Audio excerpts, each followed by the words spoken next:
Evening, people. 2 seconds. Apologies for being late. My makeup team were caught in traffic. Yeah, couldn't come on here without the makeup. Right, a wee second to make sure I've got what I need here.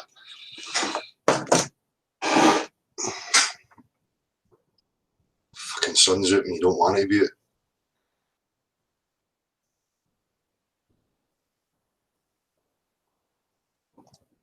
Right, sorted. So, wee midweek session this week, and we're going to have Gav on very soon. I'll discuss a few other things. Obviously, there's been a bit of what's the word?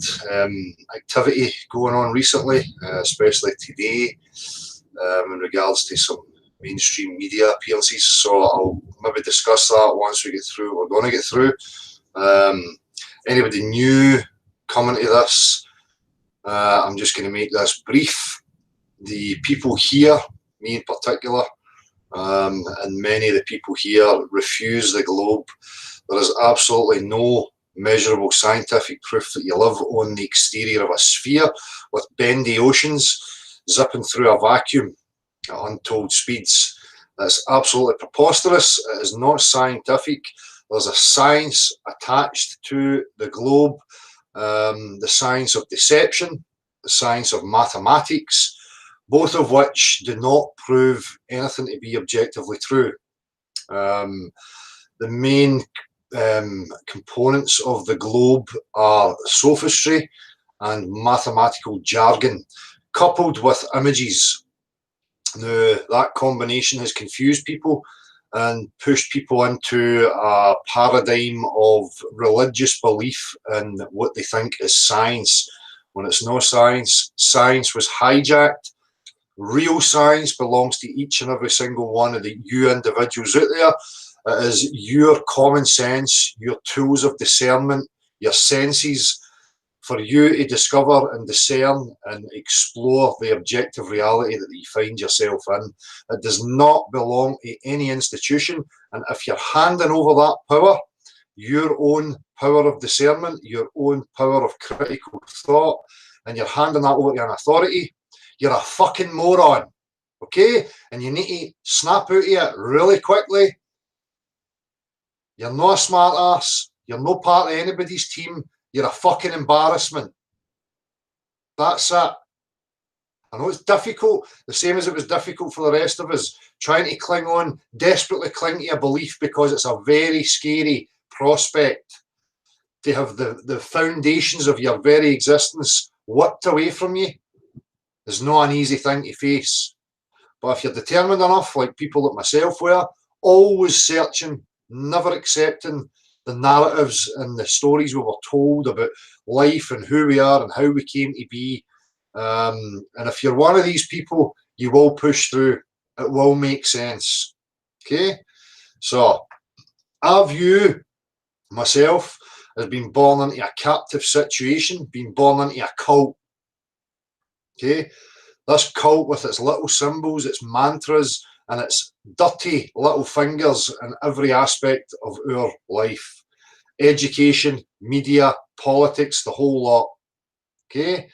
So it was a creation from the religious institutions, and it remains so. A creation, fabrication from priests, right? Using mathematical jargon to bamboozle people. The difference between the formal sciences like mathematics and the natural sciences is the natural sciences take today with the objective world and the actual substances that exist in the objective world. First and foremost, there's an abundance of water here on Earth. It's a fundamental fact of your existence that bodies of water do not have the ability to conform to the exterior of any shape. You can't have rotundity upon a body of water. You can't have a silhouette of any shape on a body of water. It's always going to be parallel, level, from one point to the other, between the land masses. Okay? They've played on visual perception, how your eyes work, how we actually see, and they've incorporated sophistry to convince you that bodies of water are bending away without flowing, and the wee ships with people on them are sailing over the bendy water that's not flowing anywhere, and they're sticking to it and they're getting upside down under the wee plastic ball. Childish crap. You had the same difficulty as a child going through the process of realising that the Tooth Fairy and Santa Claus were not real. Now you're an adult and you're clinging to the adult version of Santa Claus. It's fucking embarrassing. Stop it. Why would they lie to us? I don't give a fuck. That can be established. Motive is secondary. Just investigate the scene. What can you find out? What can you discern and measure? What holds up to the scientific method? The globe certainly does not. There is nothing, absolutely zero proof for a globe. Nothing about the globe is real. The only thing that's real about the globe is that it exists in a plastic format. A toy. You need to ask yourself why it's plastic. So, just to recap, the people here refuse the globe. I and many others consider themselves to be born captive within a cult. We've been told narratives and stories about the world we live in, its dimensions, the possibilities, where we can go and where we can't go. So there is no model, there is no claim to any straw man here on this platform. It's a very realistic stance of direct realism and logic being applied to the fact that we do not know the full dimensions of where we are. We don't know if it extends beyond, if we are just in a small pocket of a larger area, or whether we are contained within a larger area. Nobody knows any of these things. The push is to make people aware of the issues with the globe, the belief that they hold to be true. If you're an activist or anybody out there who is involved in this, you're duty bound to stick purely to that. It's to falsify and highlight the flaws of the beliefs that people actually have. You're not going to replace it with any other belief, and you're not burdened to replace it with any other belief. It's impossible for any one of us to know the full dimensions of this area. Okay, so we require full exploration. We require human beings as a whole to be looking at this, addressing it, and have hands on deck in order to establish where the fuck we are. Because right now we're being told a false narrative of our existence, which trickles down and dictates the system that we have and the way people live their lives. People are living their lives based on a fundamental lie, and that foundational lie has ideas and concepts built upon it. What life is, what we should do with our life, how we should be as a society, what relationships mean, what your emotions are, you know, the whole aspect of it. You don't even know where you are. You've never established that. So what game are you playing? What is the playing field you are upon? If you've assumed the playing field to be something that it's not, then the chances are you're playing the wrong game. Hope that makes sense. And again, don't come here blaming me. I never asked for this. I never decided, oh, here, you know, I'm just going to refuse the globe for the sake of it and have the whole world against me and put up with all sorts of shite left, right and centre. That wasn't a choice. That wasn't a choice I made. Okay? Just because I'm intellectually honest and I'm in pursuit of knowing about my existence. And when I addressed the fundamental assumptions that I held, I realised they were on shaky ground, very shaky ground, to the point that within a very short period of time, the whole thing crumbled. And I desperately, now you need to listen, I desperately tried to cling to the globe. I didn't want it to be a lie. Desperately tried to prove it was real. I wanted it to be real. And even through that want, that desire that you could maybe say there would be a bit of confirmation bias, I could find nothing. As soon as it tippled in my mind and I took that stance of direct realism and no putting, you know, any responsibility onto any authority, and I started to assess my reality, the reality became crystal fucking clear. Nothing that we apply and anything in our daily lives would be even possible if you were living on the exterior of a potato rock, zipping through a vacuum, with pressurised air and gas clinging to it, coexisting next to a vacuous, empty space. A vacuum's not a suction. It's not a negative pressure system. There's just nothing there. There's no such thing as nothing. So if you have a low pressure, lower than the pressure we exist in, there's going to be equilibrium happening. That's a fundamental fact of your existence. Go and speak to people in engineering and people that apply this knowledge in everyday fucking life. People that understand how to construct and how to apply these physical properties of the world we're living in. The problem people have is they're throwing all that out, negating it, because of an image on the fucking screen. If I was to show you an image on a screen that defies everyday reality, you're not going to accept it because you know what reality is.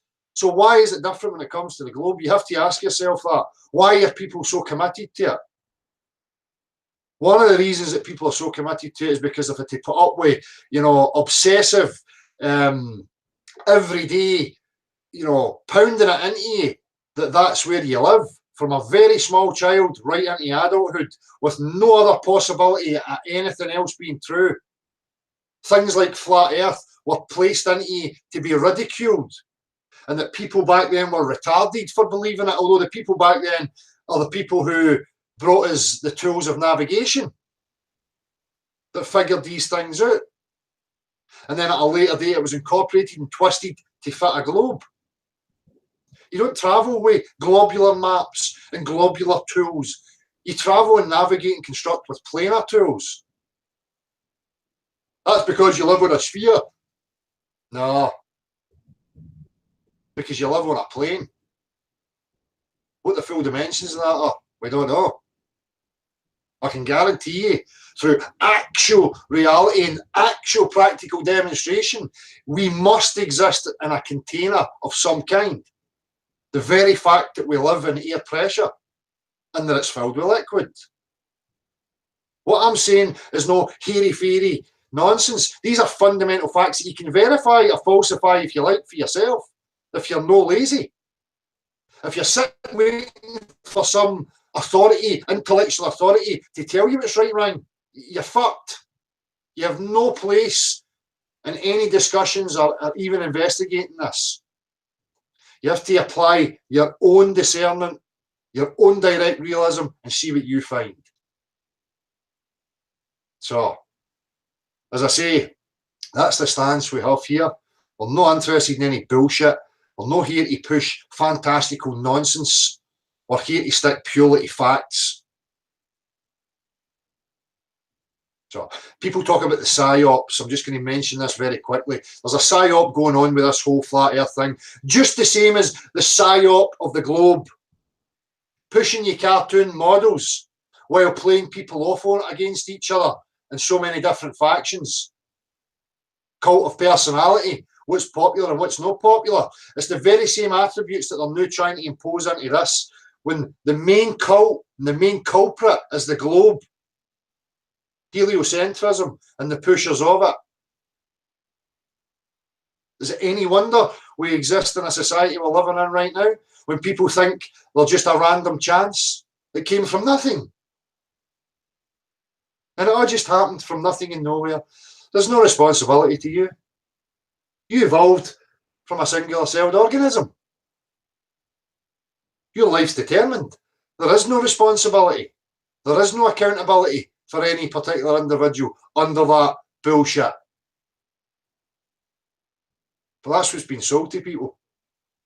A false idea. A destructive, false idea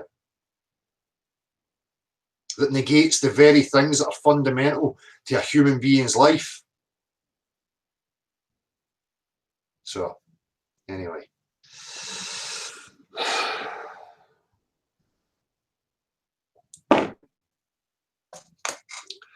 as I say, I've been made aware, and I was contacted by Gary John, the chap who organised the UK conference and who appeared on This Morning TV. I've not had a chance to view any of these things, so I'm not going to have any comment right now. But if we have time, once we get through what we're going to get through, I may have a watch at it and comment there and then. Now, Gary contacted me saying if that was going to be the case, he's more than willing to come and have the discussion to give his side of, you know, events and whatever else, which I think is fair, and I encourage that to anybody. The best thing is to confront things out in the open and to have these conversations without hiding from each other and without the bitching and the backstabbing that goes on, the usual stuff with people. All these aspects are destructive, right? So we need to learn to engage head on and hear what it is we want to say.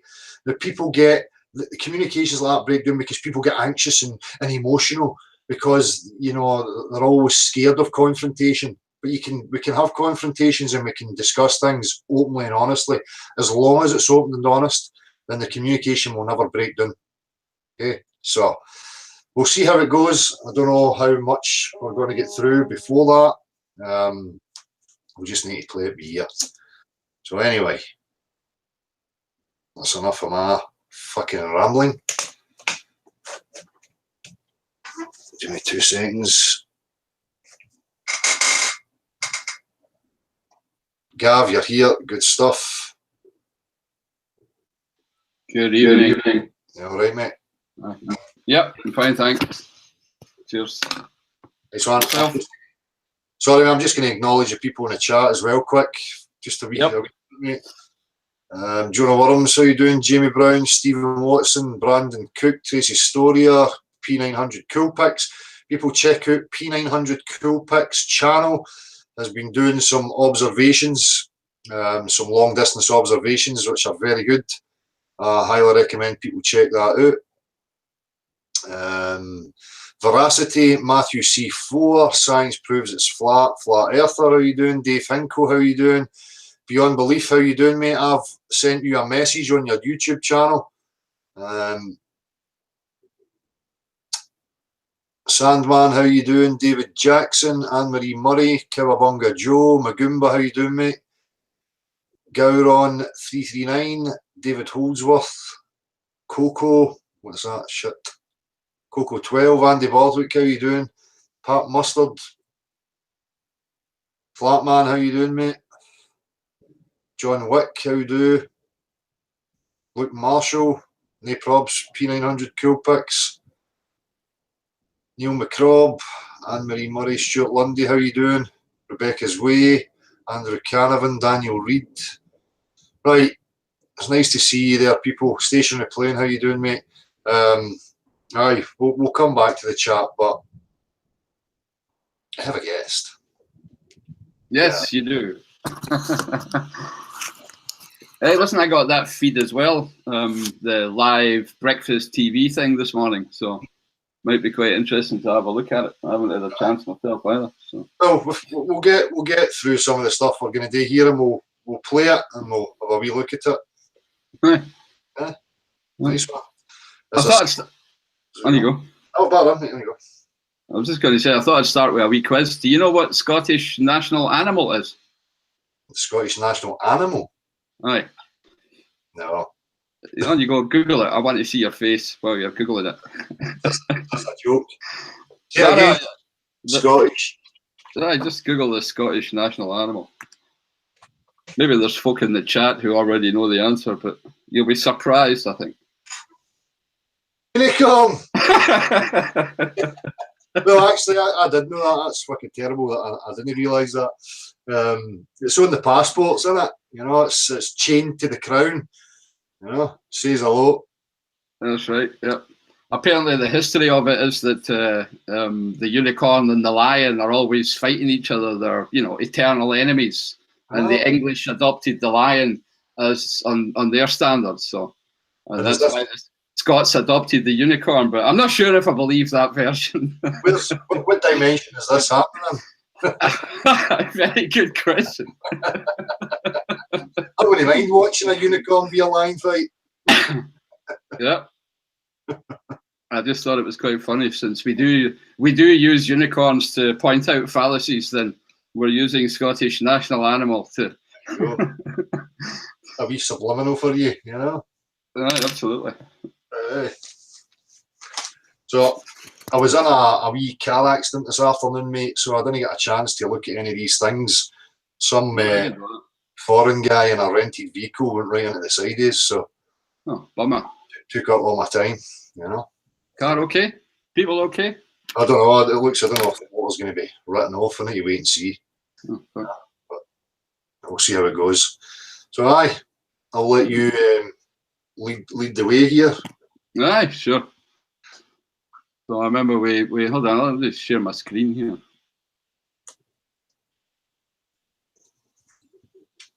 I'm just going to stick you on present if you're sharing your screen. Can you see my screen? Yes. Aye. Yep. Just make it a wee bit bigger. But so we were, the last couple of times we've been looking at people's channels and people's videos, and trying to dissect or show discernment and where these people are going wrong. But an equally good source of content is Wikipedia, just to look at it. So I thought if we looked at a few Wikipedia pages about the, how should I say, the standard thought in science, then we can also pick out some of the fallacies and, look at some of the sophistry which is being employed to define words and meanings in such a way that, mathematics can be used as a tool of deceit, yep, as well as one of great practical application. So whilst I am a fan of mathematics, I am very much aware of the capabilities that, people have to do nefarious things with it. Yeah. So, so one of the Wikipedia pages here is something called the level of measurement, which is probably quite apt to the discussions we're having. And immediately what pops to mind is not to be confused with units of measurements or with level sensors, and we might just look into them afterwards. Yeah. But the main thing that I want to say is that, and I'll maybe just preempt what we're going to look at, is that when somebody makes a measurement, or let me start again. So when you think about the scientific method, when you're supposed to make a hypothesis, go out and make experiments and observations to verify your hypothesis, or if it doesn't get verified, use that to refine your hypothesis. So whenever you say, observe something, record something, then you're talking about measuring it in some way, yeah? And this whole definition of what measurement means and what a measure is, and there's a whole science called metrology that is basically the science of measurement. And there's a huge history of mathematics behind it as well. What exactly you can measure, what is possible to be measured, and then what is a measurement and what does it actually mean? So what are you measuring? What's the geometry? What are you assuming? What tools, what instruments, what processes are you using? And all that plays a role. So if somebody says, hey, I've just had an experiment which measured and proved this, this, and this, then you really have to ask yourself, okay, what was he measuring? How was he measuring it? Yeah, and get to the root of those assumptions. Yep. And this is what maybe this Wikipedia page and my breakdown of it will help people with. Yeah. I'll just pipe in. We use these Wikipedia pages just because, they're a kind of common format of, language that people tend to agree upon, and it's, it's a kind of community thing so that we can relate things to each other that we're discussing. And we're not saying Wikipedia is the be all and end all. It's just simply a tool for these purposes. Yeah, absolutely. Yep. It's just to help us make discernments here. Yeah. So the current kind of state, funny enough, of measurement has moved a little bit out of the sciences, and it's kind of defined now within the psychologist realm. A guy called Stevens has the best classifications that are widely adopted of scales and measurement, and what he calls is 4 different classes, right? Nominal, ordinal, interval, and ratio. And that might sound a bit scary, but when you actually go down to look at what this guy's saying, I think it's quite simple, yeah? So I'm going to jump down to this table here. And the first class of measurement is basically whether something belongs to something or not. So you're right, it's either equal to it or it's not equal to it. An example of that would be, Gavin belongs to the, members of men. Yeah. So it doesn't tell me anything quantitatively about me. So it's not telling me anything about size, shape, form, or anything. It's just saying that I belong to a certain group, or I'm a member of something. So I'm either in it or I'm not. Yeah. Yep. The second one, and this is very important, is this ordinal one, which is a matter of much contention and much discussion and argument at large, within the scientific community and amongst psychologists, is this idea of comparing something, a kind of ranking or a sorting. And what it goes back to is this idea of whether something is bigger than something or less than something. Yeah. So I can say, for example, I am angrier than you, Dale, at the moment. Yeah. But it would be very difficult for both of us to actually quantify that. Yeah. So ordinal is one of these things where all you're left with, all you can really do is make a comparison and put them in kind of an inequality of some sort. Yeah, basically saying I am bigger than you, I am smaller than you, but you can't say how much it is. Yeah. And this whole thing, ordinal, is now a big focus in mathematics, is basically on probability theory, which gets into all this quantum mechanics stuff. So when they say that something is bigger or smaller than something, then what they can do is draw a probability of it being bigger or smaller, but they can't actually quantify it exactly. You know? The next one is the so-called intervals of measure. So where you can find out the differences in things. So that would be, for example, degrees on a compass.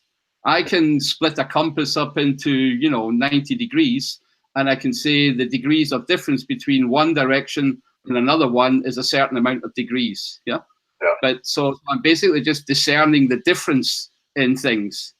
And that's something that you can basically use in geometry, in circles, in astronomical observations, and a lot of visible observations. You look at the intervals. So the angular difference or the angular sizes of something. Yeah.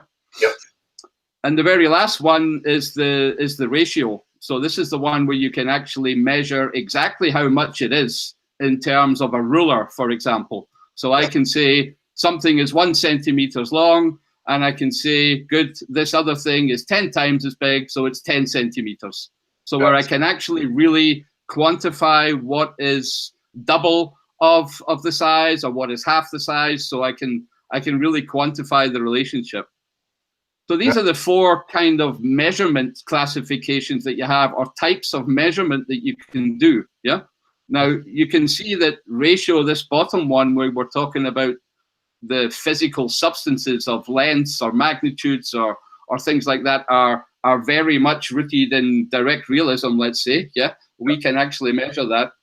Intervals is where you're starting to invisibles, astronomical observations, those kind of things. And ordinal and nominal are very, very dubious, if you ask me, whether they should even be included in a definition of measurement. Yeah. Oh, the 2 there that you just referenced last would be more a kind of subjective, assumption based. Yep, absolutely. So this Wikipedia page goes into a little bit of detail about what nominal level is. Now you can see that, for example, speech, is one of the things that fits into the nominal type. So I can say there are things like nouns and verbs and pronouns, and either a word is a noun or it's not, or it's a verb or it's not. So it belongs to that group, if you like. Yeah. And that's all it can do. It can either belong to that group or it doesn't belong. An example of this would be a fox. You can put a fox in different classifications. Yeah. Now the mathematical operations, we've said all you can really do is say it either is in the group or it isn't in the group. That's all you can really do.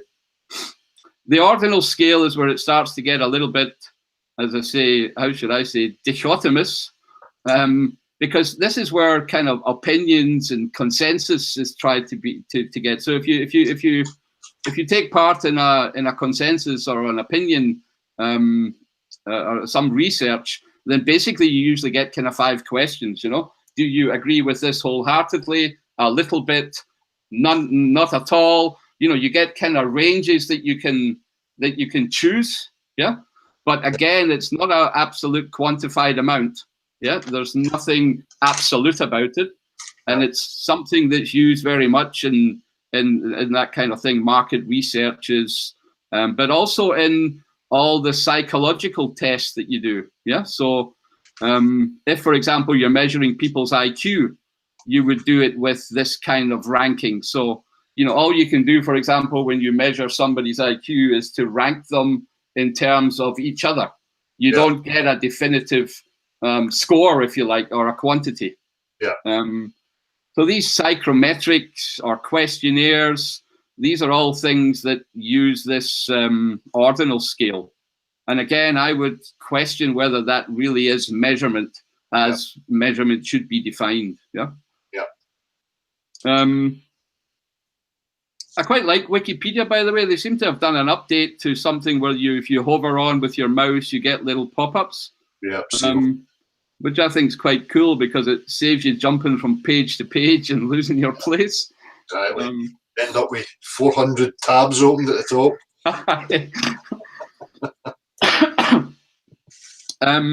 Yeah, so, and again, I'll just step down through these ones just so that it becomes clearer. So an interval scale, this is one that measures the degrees of differences between things.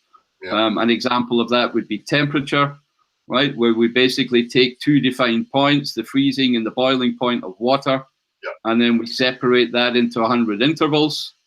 And then we basically look at the ratios, but they're not meaningful because 20 degrees is not twice as hot as 10 degrees, right? Yeah. All you're really measuring here is a degree of difference between items according to a graduated scale. Yeah? And the most important one then is basically the ratio scale, which allows you to really have a comparison of some quantity against some unit that you define to be the unit magnitude. You know, so if you say whatever, my ruler is 1 centimeter long, then you can go away with your ruler and measure other things in terms of that 1 ruler, yeah, or that 1 centimeter in that case, yeah. Yeah. Now, there's, again, as I say, there's quite a huge bunch of debate on this, on whether this is the correct way to define measurement, and it has, you know, huge implications on how we perceive what measure is, what is actually a true measurement of a true value in an experiment. Yeah. Because depending on the way that measure is defined, it's going to have a huge, how should I say, impact on the meaning that you interpret from it. I'm going to try and make this a little bit more clear. So, for example, when I assume a spherical Earth and I say to myself, okay, I'm going to define straight lines as being the great circles on a sphere, then because of that very definition that I'm making, I also have to measure in terms of great circles or in terms of arc segments. If I take the assumption that it's a flat plane and I can use a straight ruler to measure things, then that's a completely different assumption from the spherical one. And it also means that I use a different measure, I use different instruments, and I use a different process to measure it. Yeah. Yeah. So you can see that measurement depends on the purpose of what it is you're actually asking. So if I'm asking the question, what is the shape of the Earth? It really also dictates how my measurement is going to be and how I define my measurement. So what I'm trying to say here, and I don't want to explode people's heads with too much theory, but you need to be very careful that when people say I measured this and that, and my measurements say that this and this is true, then you really have to be very discerning about what were the person's assumptions when he was making that measurement, which geometry did he believe in, yeah, or assume, so that, because these things play a role then in how the conclusions are interpreted. Yeah. And that's this play on words at the end of the day then, you know, depending on your terms of reference and the sophistry that you use to present your conclusion, that's where people can be very easily brainwashed. Yeah. So there's a couple of other things in this that I'm not entirely sure how deep I should go here, Del. Maybe I'm just pointing out to people that these are Wikipedia links that they might want to look at. Yeah. There's obviously tie-ins to various other kind of things, and let me just pull up another page where we go then into the units. So not to be confused with the level of measurement or scale of measure, we now look at the units of measurement. So a unit of measurement is basically when you take a quantity that is adopted by convention or by law that is then used as a standard for measurement of the same kind of quantity. Yeah.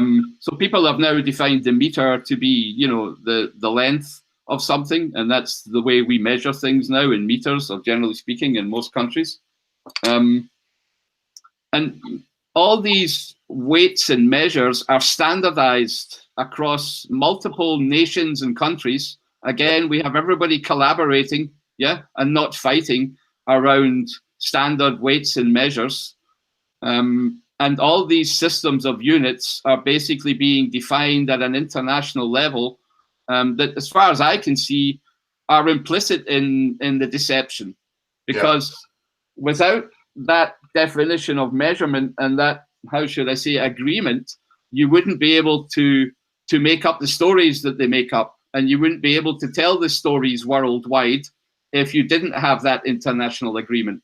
Yeah. So I think there's a lot of, how should I say, implicit working in those standards here of weights and measures, or in the science of metrology, that is trying to, how should I say, have these globally developed and internationally accepted units. Now, in the old days, if I had a sack of rice and I wanted to sell it to somebody, then I would usually stop at the toll booth of the city that I was going to, where I was going to sell my merchandise. And in that toll booth, the city itself would have a grain of corn, a sack of corn. And they would define that as the town sack of corn against which everything else got measured. So if you came with your sack, they'd put the two sacks next to each other, and you would then, that would be weighed and measured, and you would be paid according to the value of the town sack. Yeah. Now all that's gone, so there is no weighting according to substances like corn or rice or whatever it is, copper, tin, metal. Now we have this abstraction to mass and units and standardized units, which, if you like, is obfuscating that tie-in that measurement should have to natural substances. Yeah. And this page again is, has a lot of information about how that is done, and how I think it's something that always needs to be looked at. So basically, this boils down to how certain ratios are basically hidden within units and measures. And basically all we're doing is expressing the relation between one number to another number, but we're hiding it very cleverly in all these units and definitions of measurements so that it's removed completely from the substances that we're talking about. It becomes all very abstract. Yeah, so that was basically, I don't want to jump into all these pages in too much detail because, it might just bore people rigid, and I don't want to do that. Yeah. But if it's not attached to a substance, you're measuring nothing, pretty much. That's right. So that's right. It's made up stuff. Which is why, when we say the luminaries, they're just an observation. They're just they're not tangible. There is no unit of measurement attached to it because you don't know what it is you're looking at. Yep, absolutely. And visibles are basically always measured in degrees of difference. So that interval, you can't go out and measure a luminary with a ruler, right? Yeah. All you can do is measure it according to an angular difference that you can see, using visible. Yeah. And that's it, though. I mean, you still have to assume what it is. Yep, absolutely. Yeah. Sorry, I'm kind of flicking through this page to see if there's something that I should address. I think one of the things that I did want to address was, this was quite funny. So a list of humorous units of measurement.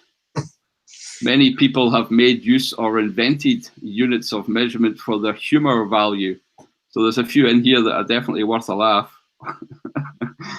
There's the one, a Sagan car from a tribute to Carl Sagan, which is supposed to be something that's technically 4 billion of something. Billions, billions, billions. There's a Mickey. They're definitely taking the Mickey out of us.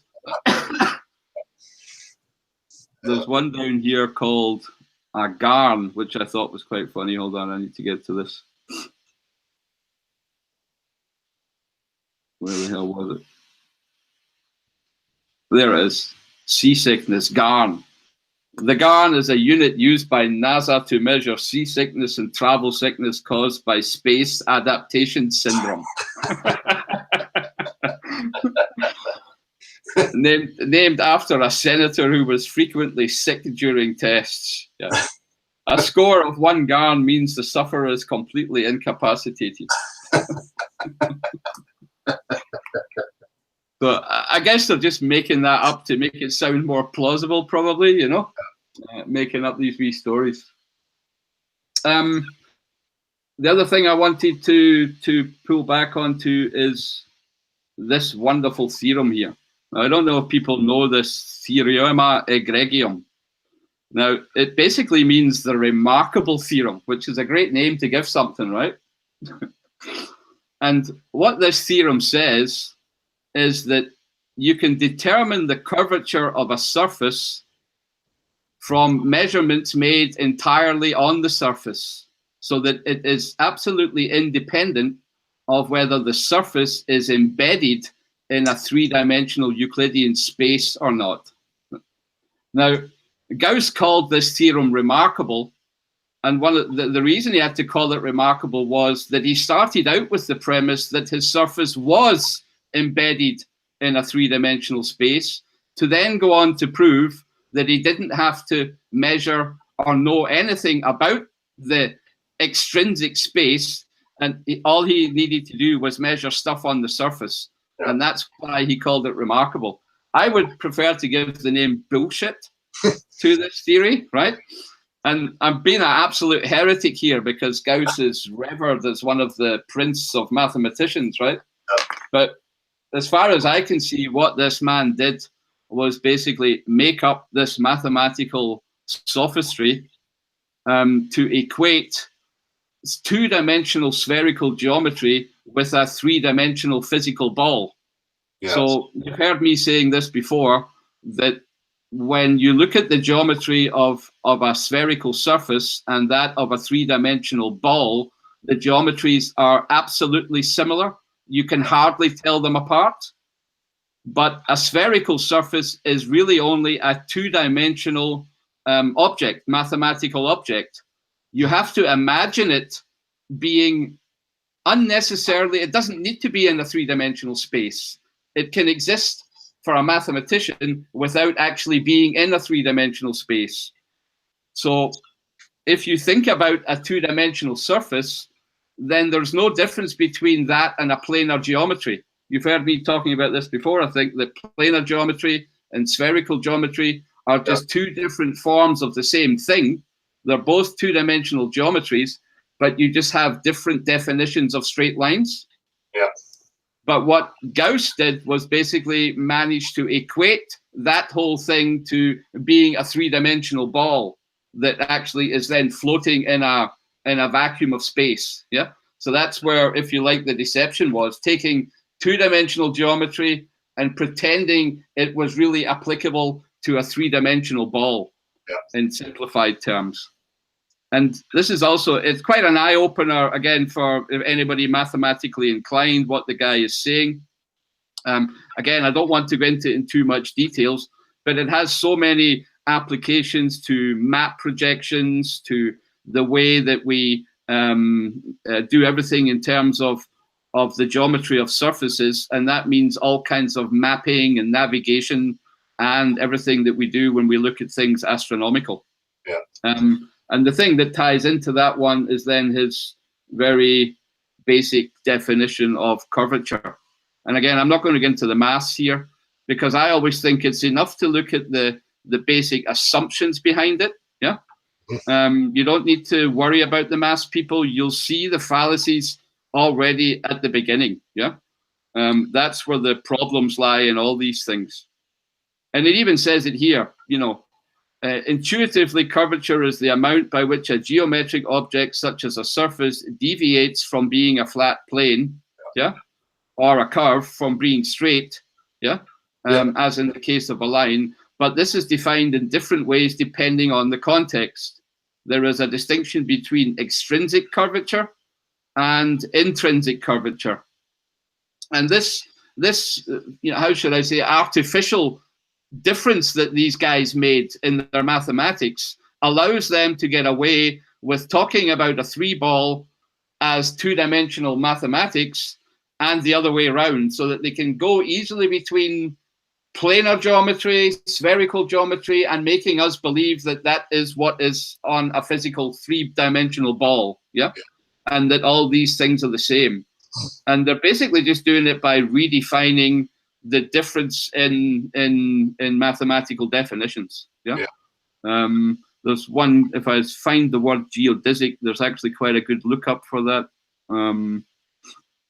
Where the hell was it? Sorry, just bear with me for a sec while I find it.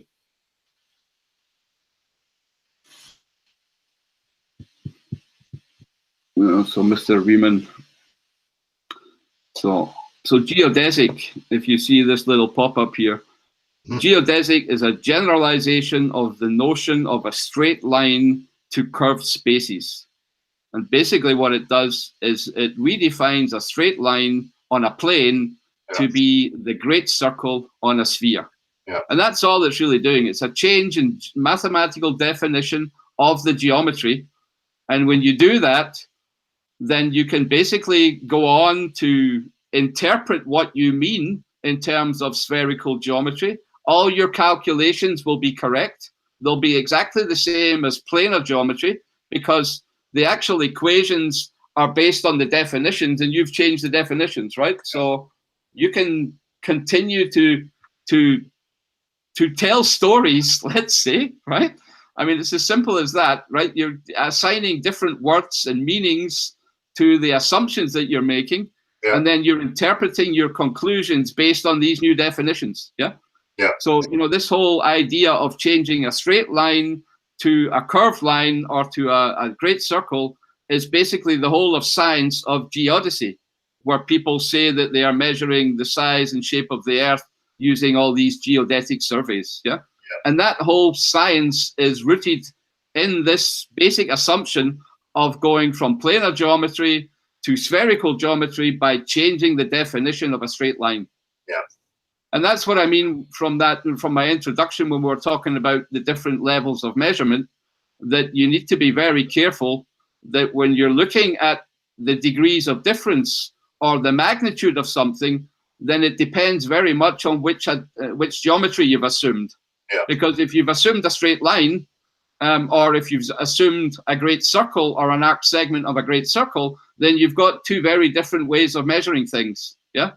And if you're not taking that properly into account, then you're making, you know, fallacies. You're making wrong judgments. Yeah.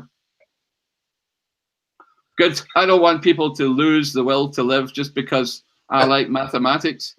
So I'll maybe just stop it at this point. Oh, I mean, much appreciated. I mean, it's part of the learning and understanding. As I say, I'm no mathematician either, so it's learning for me at the same time.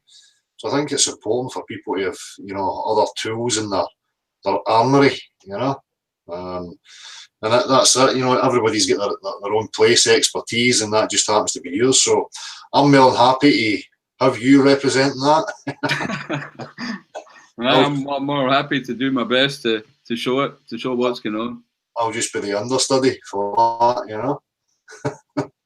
Yep. I mean, there's just so much of that. I mean, we talk about it so often, you know, how words and sophistry and how rhetoric is used to bamboozle us.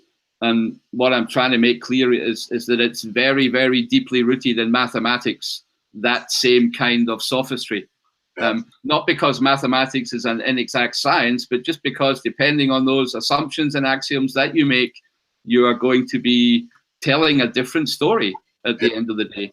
And your measurements are going to be different. So anybody who comes to you and says mathematics is a proof of why we live on a sphere, you can immediately tell them, no, it's bullshit. I mean, you say it all the time, the difference between natural science and formal science. And what I'm doing here is just trying to go a little bit deeper and show people exactly where that, how should I say, sophistry is. Yeah. Yeah. And that's it, you know, just I'll reiterate that, you know, math is, as far as applying it to substance-based and objective reality, is an excellent tool, you know, a valuable tool. But as you point out, you know, it can be used to extrapolate and go into abstract. It has no relation to, you know, objective reality, substance-based reality. So yep. it's got to be done, mate. Yeah. Well, I think these are the two things, the two key take-home messages are these difference between measuring degrees for visibles and measuring real magnitudes for tangibles. And the other one is this misuse of ordinal, where they try to apply mathematical reasoning to things that are only capable of being grouped into something that is bigger or smaller. And that's where they use probability. So they use probability and statistics to try and mathematically measure these comparisons. But then you're actually not capable of doing it, because me saying to you, hey, Del, you know, I'm twice as happy as you today, you know, it means nothing, right? It's, you know, we can come up with some statistics as to why that might be true, but we could never measure it, right? And that's where they misuse mathematics and that whole quantum probability bullshit. Yeah. Yeah. So that's where they're, you know, these are the three kind of places where, you know, I would always point to measurement being very easily misused, abused, misinterpreted, and not properly defined. And when that happens, you can't really talk to anybody about the results of an experiment, because you don't know how he's actually defined it, and you don't exactly know what he's actually meaning by it. You know what I mean? It can be kind of complex what I'm saying, but I'm trying to break it down to be really simple. But maybe I hope I'm doing a good job. Aye, of course you are, mate. It's you know, it's the same as everything else, just repetition of these things and pointing out continually. Eventually, it will set in. You know, I'm speaking for me, so I'm pretty sure it's the same for many other people. You know. To say I have the overview and I understand the overview, but getting in depth and an expertise level, then that's something for you, and I need to learn. You know. So. Yep. It's basically simple at the end of the day. Mathematics is not a proof of, you know, physical measurement, you know, or the shape of this earth. So nobody can bring mathematics and say the mathematics proves it. Oh, look. But we've navigated, oh, we've got GPS, oh, all our equations work, you know, all these things, just because they have, you know, approximate descriptions of what is happening, it doesn't make them true, because these things are all defined, you know, and a definition can neither be true nor false. It's just that, it's a definition, yeah. So to find out whether something's true or false, we actually need to go out into the physical world and do something, yeah.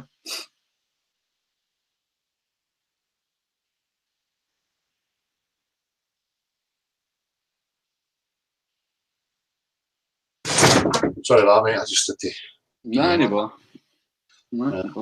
Aye, spot on, mate.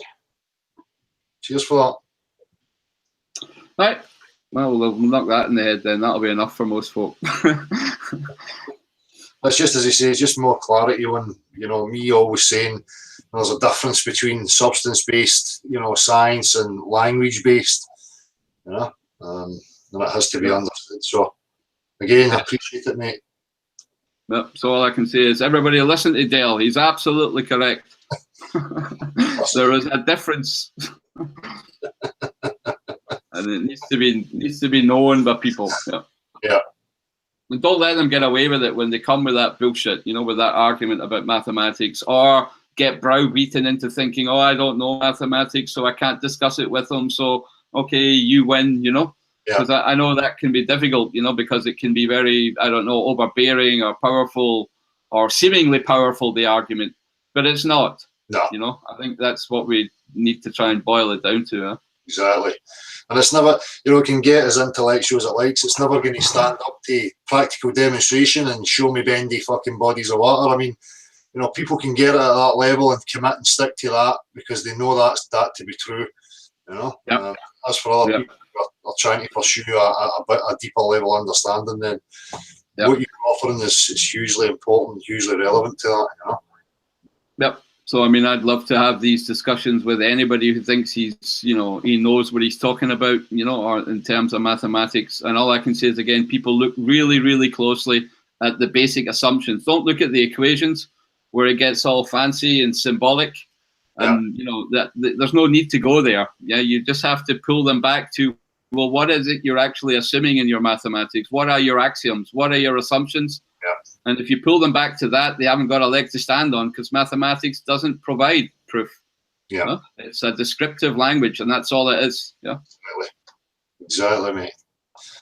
Excellent. So, well, if we're moving on, there's a couple of other wee things I just want to bring up. That's kind of been brought to my attention. I thought maybe we'd have a wee discussion on that. I'm not going to say any names. The message from. Let me just have a wee check at this, and it's pretty much to do with the experience of this and the burdens that kind of come with it in regards to personal relations, whether it be family or whatever it may be. And I know some people maybe feel isolated and lonely in regard to that aspect. So just want to talk about it. Just let me maybe look here. Aye, so I mean, it's basically people feeling alienated. The first thing I have to say is, for me personally, you feel alienated and you feel lonely and disheartened because you have to look at yourself first and foremost. If I place any importance or relevance on what other people think of me, or whether I require to be accepted within certain kind of social groups, whatever it may be, then I'm setting myself up for that. Those are the rules that I'm setting out for me. And if then things, complications come about where people are showing disgust or intolerance or anger or whatever it may be towards you for discussing any of these topics, then of course you're going to be affected by that. So it always comes back to you, and you take responsibility for that. Don't set yourself up for it. You have to be in a position, and I know, it's easy for me saying it because that's the life I've led. I don't require anybody's acceptance. I don't expect anything from anybody. I don't need any external human being to feel complete within myself. So it's easy for me to talk about taboo subjects, to tell them that they are Snow Globe, because I really don't give a fuck what they think about me. If I placed any importance on what these people thought of me, then I'm going to be hurt and I'm going to start feeling isolated and start having self-doubt. So, anybody who's experienced any of that, you have to look inwards and look at yourself first and foremost. I know you hear these mantras that human beings are social creatures and we want to be accepted. Well, I don't fit into that fucking category. And I don't think you should allow yourself to be pigeonholed into that either, because again, you're setting yourself up for it. If you're feeling like you require other people to be accepted, you have a real issue as far as I'm concerned. And if you're having difficulty speaking to close relatives or associates and you're encountering these problems, this is why I always say to people, look, if you want to get it off your chest, go and speak to strangers. Just randomly speak to a stranger on the street or wherever it may be, where there's no preconceived ideas about who you are and who they think your personality is in regards to previous, encounters and events. It's a much easier process. Or, find a place like this where you can communicate with people who are at that same level. If you're going to continue to engage with people that are not at that level and you're expecting something from them, you're asking for fucking trouble. And I really don't know what else I can say about that. I know it sounds harsh, but it really does fall back at the individual's feet. what you expect and what you put out there, you are then subject to those rules and conditions that you're setting for yourself. I hope that makes sense. I don't know if you get anything to say about that, Gav. You're muted. Yeah, sorry, no, it makes perfect sense to me what you're saying, Dale. You know what I mean? I know there is that difference, and, you know, a lot of people find it very difficult within the family to speak about things, you know, because of that very fact that, you know, everybody's so close. I mean, I can even see it in a small, and I remember in a small way in my own, you know, circle, and this nothing to do with the flat earth, but I remember that the very first time I wanted to play guitar, it was a lot easier doing it with strangers than it was doing it in front of my mum and dad, you know? Exactly. But once you did it once in front of your mum and dad, it was very easy to do it in front of strangers. So it does help, but it's a huge hurdle just because you have that, you know, familiarity and you know. So I suppose it covers any topic, I think, and this one in particular. Aye. And it also comes down to committing to what you know for yourself, and that committing and trusting your own discernment and your own common sense is grounds for you to be strong, you know. If you're not committed and you're unsure, then you're going to start wavering and have other emotional reactions on top of that. So yep. There's a couple of aspects to it, you know, and just as you say, it's a great example.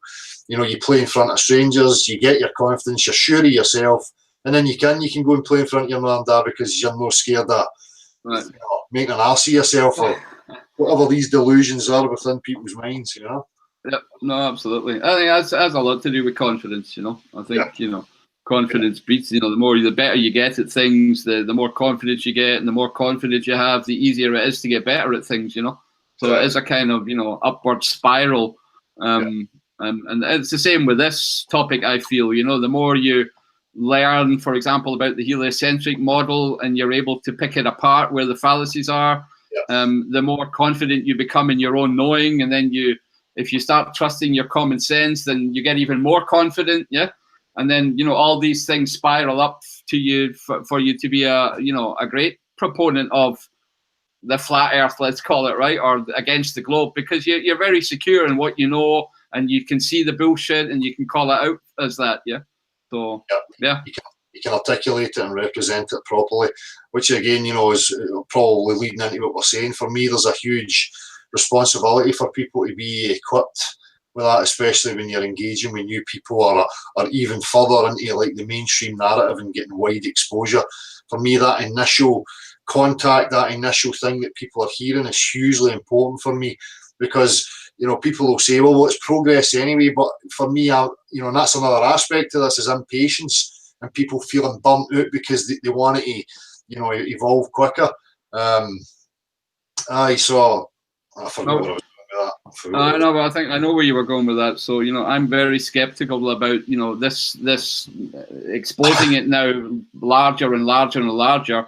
It should not be taken absolutely as a good thing, right? Because if the people who this information is getting exposed to don't have the necessary tools, they're not empowered, they don't have that confidence and background to understand those arguments properly, then they can still be easily deceived and led into, you know, other bullshit theories. So, you know, I think it's hugely important, even if my topic, mathematics, is not, you know, good for everybody, that we empower the people to think correctly, so that whatever bullshit comes up, they're going to see through it, right?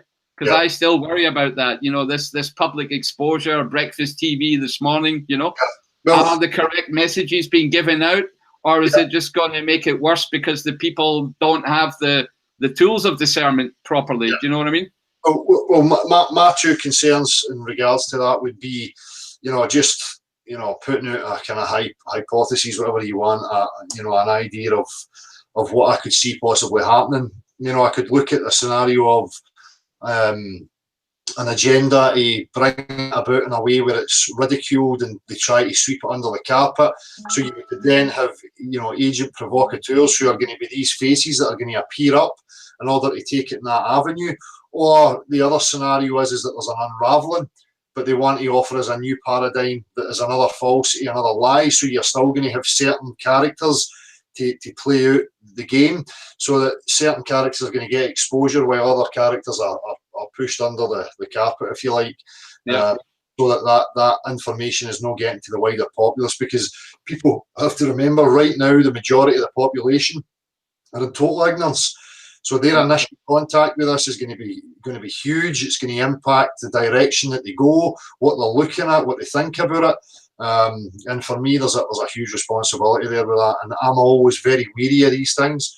You know, people will say it's egotistical, but I only trust myself to represent what I know. You know, I don't like the idea that there's other people representing something that I'm involved in, especially when I feel they don't represent it the way I think it should be represented. People can say that's just subjective and whatever, but for me, I don't think so. I think, just as we're pointing out, in any discussion, you have to understand definitions, what we're actually speaking about, the sciences, what applies, what doesn't apply, and then enter into the conversation. Not just enter into the conversation under these assumptions that are just left up there. It's a globe and it's a pizza dish, and they represent that and they represent that, and that seems to be the conversation that people are experiencing when it's not the case. You know. Yep. Well, I'm 100% with you on that. You know, I can again only do the same thing. You know, want to represent what I think is happening. You know, for myself, and I don't want to be lumped into a group of people that say, right, you know, I'm a flat earther and I believe in this. And anybody who is not getting down to those very basic terms of definitions, looking at what are the first principles of a conversation, what are these differences in sciences. If you're not having that conversation to begin with, and you're not empowering the people to be on that level with you, then having a conversation with them is not going to work, or it's going to lead them into, you know, if you don't have it, into believing the next fantasy that comes along, you know. And that's what I'm worried about. Absolutely. The conversations will just jump from one thing to the other without any real resolve and any real understanding of what's just been said. Conversations just seem to run ahead of themselves without each individual point being addressed and agreed upon and put to bed. So, you know, they're my reservations. And at the same time, people will say, well, exposure's exposure. You know, fair enough. You know, I see that. You know, any publicity is good publicity, as the saying goes. But in this aspect, I don't think so. I think publicity, getting the awareness to a wider populace that this question is being asked is good, but then how it's represented after that is what's important to me. Exactly, there's the two aspects. What's the message that they're saying, and how equipped are the people to deal and interpret the message properly? Yeah. And exactly. on both aspects, I have a problem, or a worry, at least, that, you know, it's been done correctly. Yeah. I'm pretty sure the message is definitely going to be. I mean, they've bullshitted us all my fucking life, so they're not going to stop now. Exactly. So I mean, that one's a given, if you ask me, if it's mainstream. And the other one, whether people are equipped, unfortunately not. You know, if I look at the education system, and we've looked at a few of them with Mickey Mouse hats, you know, these people are not equipped at the moment to actually understand where the problem lies. You know, so yeah. Exactly. So that's it. And for me, it's about having it refined to a point of brutality. You know, where what I'm saying, and anybody can come and refute exactly what I'm saying about in regards to your position.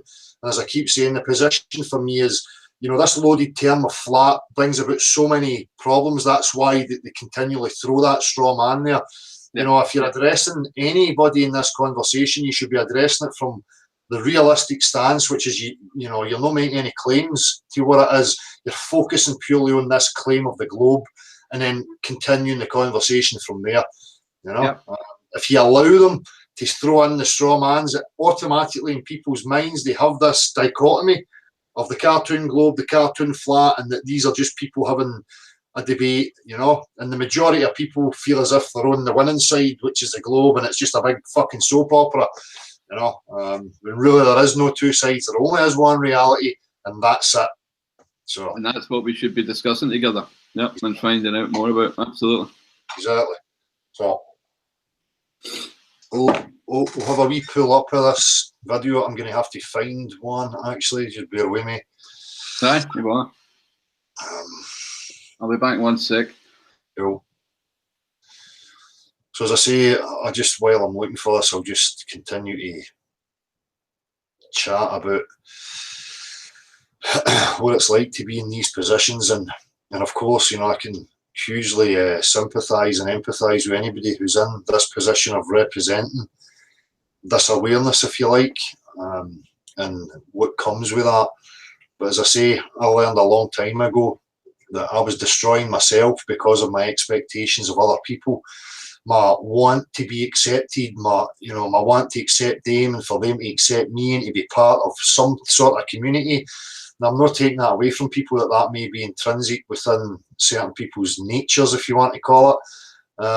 But in this dysfunctional idea that we're existing in, it's just not real, because what kind of interaction and real relations are you having with people based on, fallacies, ideas, concepts in their mind?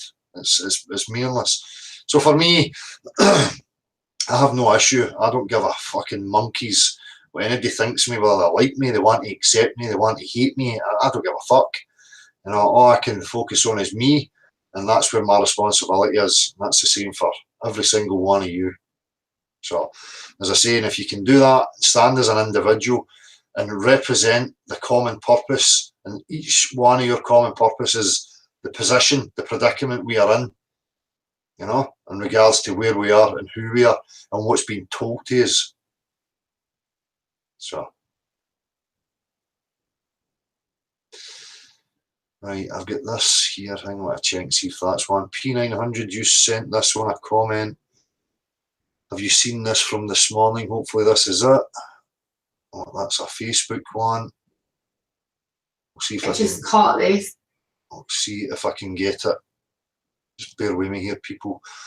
I'm looking for an appearance on mainstream TV. If I go to subscriptions, I'm sure somebody's going to have shared it somewhere, hopefully.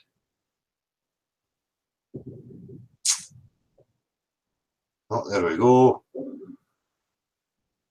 So this is, how you saying to you?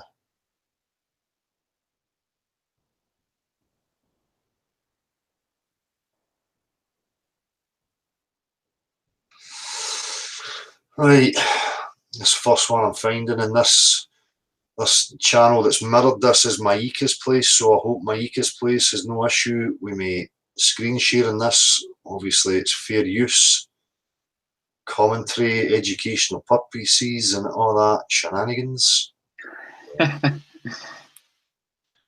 Right. Is this the breakfast TV show thing, is it? It's the breakfast TV good thing. Right, just bear with me, I've got a wee screen share happening here.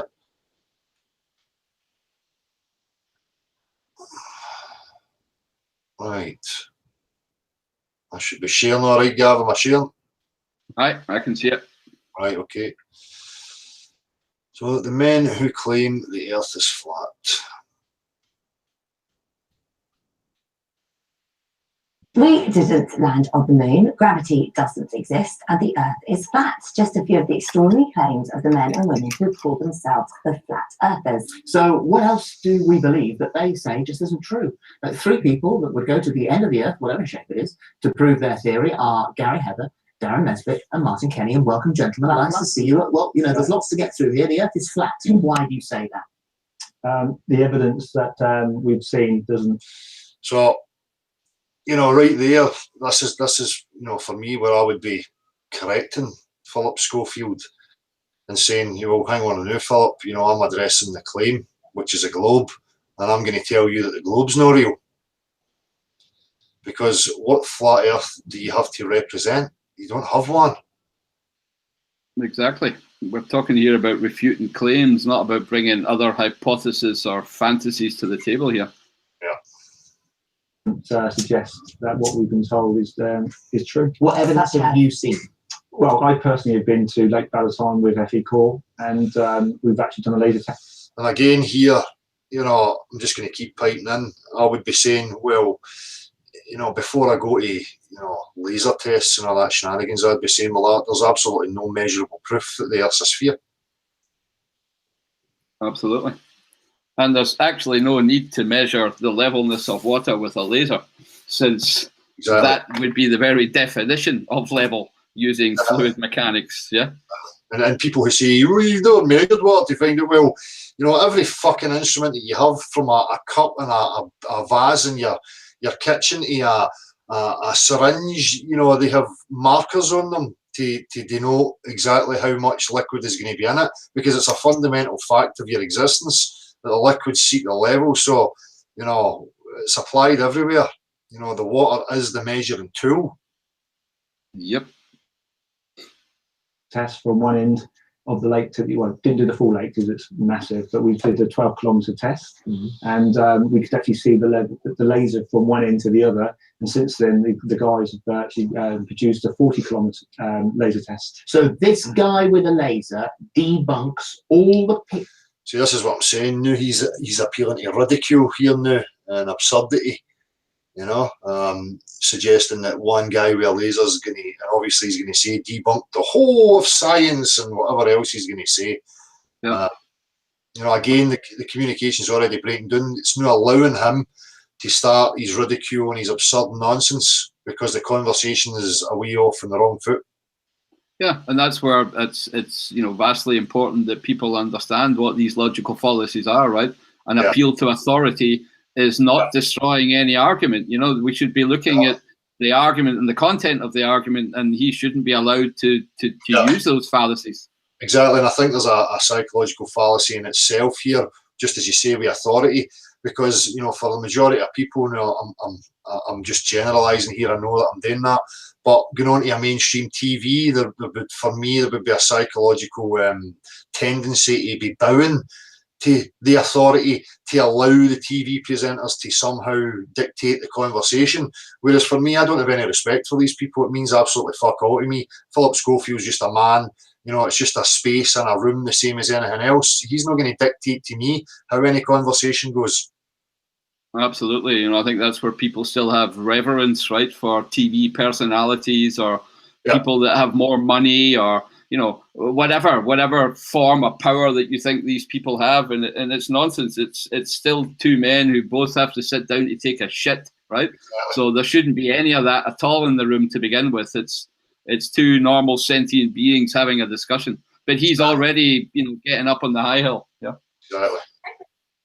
Pictures, all that we've got live pictures now from the space station, which we'll come to in a moment, because you say that also, you can clearly see the curve of there's the curve. All of the things that we now are led to believe. One guy with a laser, and you say the Earth is flat. No, it's not. That's the only thing. It's just an example of. See, again, you know, Philip Schofield has invoked the we've got pictures and we've got images, you know, so then your rebuttal to him should be, well, would you accept an image or a video as measurable scientific proof of anything, especially when it's something you have no way of falsifying or verifying for yourself? Exactly, and that's a perfectly valid refutation to give to his, you know, appeal to imagery, and that's where I think the conversation has to be pointed out to immediately, stopped, so that everybody gets back to a level playing field. But allowing it to continue, I don't think is a clever move. No. Some of the experiments. So, Darren, you were sceptical at first, weren't you? So I think it's right to be sceptical. So again, you know, just to point out, there's been no clarity had here. It's just left as two confusing opposers with conflicting views about nothing that's been resolved, really. And now we're on to the next guy. You know? Yeah, I would even say that the guy who appealed to authority has probably won. For most people viewing this are going to retain that part rather than what the first guy tried to say. And I'm not saying that he's not being, you know, truthful in his intention to try and, you know, bring this to light, but I don't think he's won that part of the discussion, if you know what I mean. It's left, as you say, in confusion rather than anything else. Because Philip Schofield's played the manipulative game, you know. We have all these pictures and videos and one guy with a laser, so he's trying to ridicule it, you know. Yep. About alternative views, but what we never are is sceptical about the mainstream view that the Tolstoys were children over and over again. It's proven. And again, there's no laying out here about it being a scientific discussion and the subdivisions of science. Again, the languages, as we've just highlighted, defining terminology and what we're actually engaging in here. Again, it's just left up there in the air. These underlying assumptions that there's this you know, cartoon globe and this cartoon flat that each side is representing. Yep. Sort of finally convinced you then. Well, it took me 6 months. I was skeptical for the first 6 months. And there are a couple of main things. One is water always finds level. So in our own experience in natural physics, you have a cup of tea or a swimming pool or a lake, water is level. But we're led to believe that, well, the Earth is supposed to be 70% water. So at some point, water starts curving around a ball. Now, obviously, the answer to that is the magic of gravity. Yeah. Now, I believe gravity exists. See, he's offering them a way out here rather than just hammering that point home, you know, because regardless of the word gravity or anybody invoking the word gravity, the physical substance, as he's just pointed out, totally disproves the globe right there and then. And it's not capable of it. So, you know, it's not capable of retaining that shape or form in any way. So how can, whether you discuss now whether gravity is a cause or an effect, is a completely different discussion. You know, it's, again, for me, it's a misrepresentation of what the actual question should be. Yeah. And again, whether intentional or accidental, you know. And you're offering them, you know, a leg, because at the end of the day, I've said so many times, why things fall or the way the things fall has got absolutely nothing to do with establishing the dimensions, the shape of the Earth. Absolutely nothing to do with it. So you shouldn't even be bringing it up. You know, just, you know, don't invoke these words. Let them invoke them, and always maintain the strong position of letting them make the claims or the assumptions.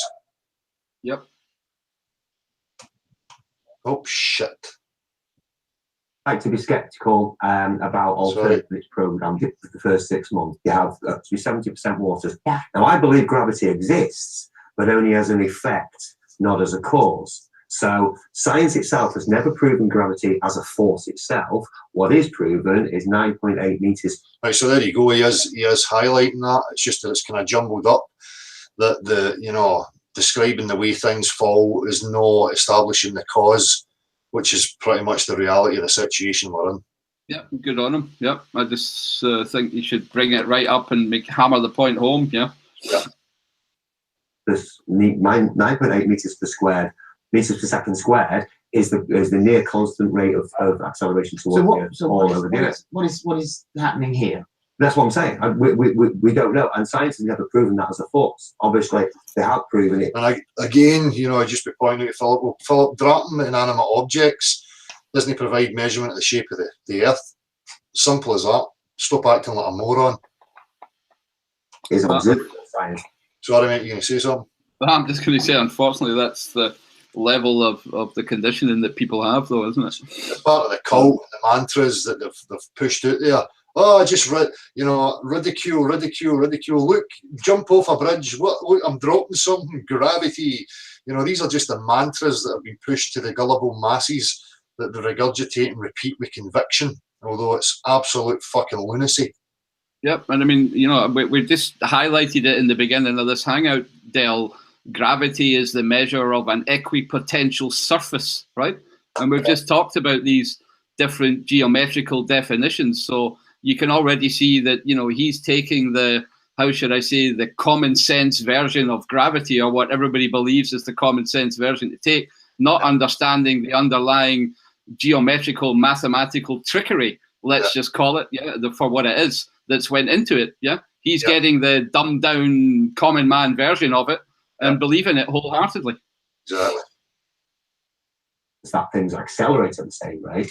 Yeah, but And that we're stuck to the ground. nobody knows what is actually causing it, and scientists themselves will tell you. So Sir Isaac Newton. And Del, just one thing I want to pull up there. You know, I know we sometimes hack away at, you know, the wee men like Philip, but I really do want to pull up the fucking scientists as well, because they really should know fucking better. What I'm doing, right, for my, you know, background expertise, dissecting the way mathematics is being misused, should be obvious to mathematicians and physicists and men of science and education and academia. So, you know, I want to hammer this point home, that I find them even more responsible for the fucking mess we're in than guys like Philip, who maybe thinks he's just pulling down a job. Do you know what I mean? They're just reading the video printer and being told what to say and how to respond anyway. You know, so I don't even hold him accountable really. Well, his ignorance has to be held accountable for that, because at the end of the day, he's contributing to infecting the masses with utter fucking jobby. Yep. So, you know, he has a responsibility, but at the same time, I don't think it lies solely at his feet. No. Yes, I mean, the why I'm pointing out the scientists is also you can see the argument of this guy Darren, you know, where he's saying scientists. So even on the flat earth side of the argument, people are relying on scientists, yeah? So we have to rely on scientists to get to the bottom of the bullshit and discern the truth properly. Because if everybody's relying on them, then they've got a fucking proper job to do, and that's find out the truth and tell it. Yeah, but as I say, the individual still has a duty for themselves to understand things at a level where they can, you know, place that onto these other people and still have the ability to discern and highlight where the deceptions may be coming, if any. Absolutely. I agree. Right. And now we're getting, you know, Holly, who's just invoking another appeal to authority, this nonsense of, oh, Isaac Newton, and so, you know, a couple of men have just debunked Isaac Newton. Well, whatever, Holly, you know. Did he just get that completely wrong? Well, I don't think he particularly got it wrong. I think we're told a lot of truths, but possibly not full truths. But why? Why has somebody decided to make up a load of stuff? What would be the benefit of them doing that? Well, it's difficult to say because I don't know. I don't know why. Here we go, jump into the motive again so quick, yeah? We haven't really fully analysed the crime scene yet, and taken in all the evidence, and we're often motive hunting. Yeah, and it's a very simple rebuttal, you know, just to keep it simple and to the point, you know. Motive is secondary. That's, you know, it doesn't negate from looking at the facts, as you say, of the crime scene, you know. I do. What I do know is what I can test, what I can observe, and what I can come to using the resources that I have. So I know for a fact, after 2 years of research, that I'm not upside down ever. I'm not spinning. Water seeks to find its level, etc., etc. But I know that as a fact. Isn't that like the childhood thing where you go to Australia? How come I'm still stuck to the earth? I'm standing on my head.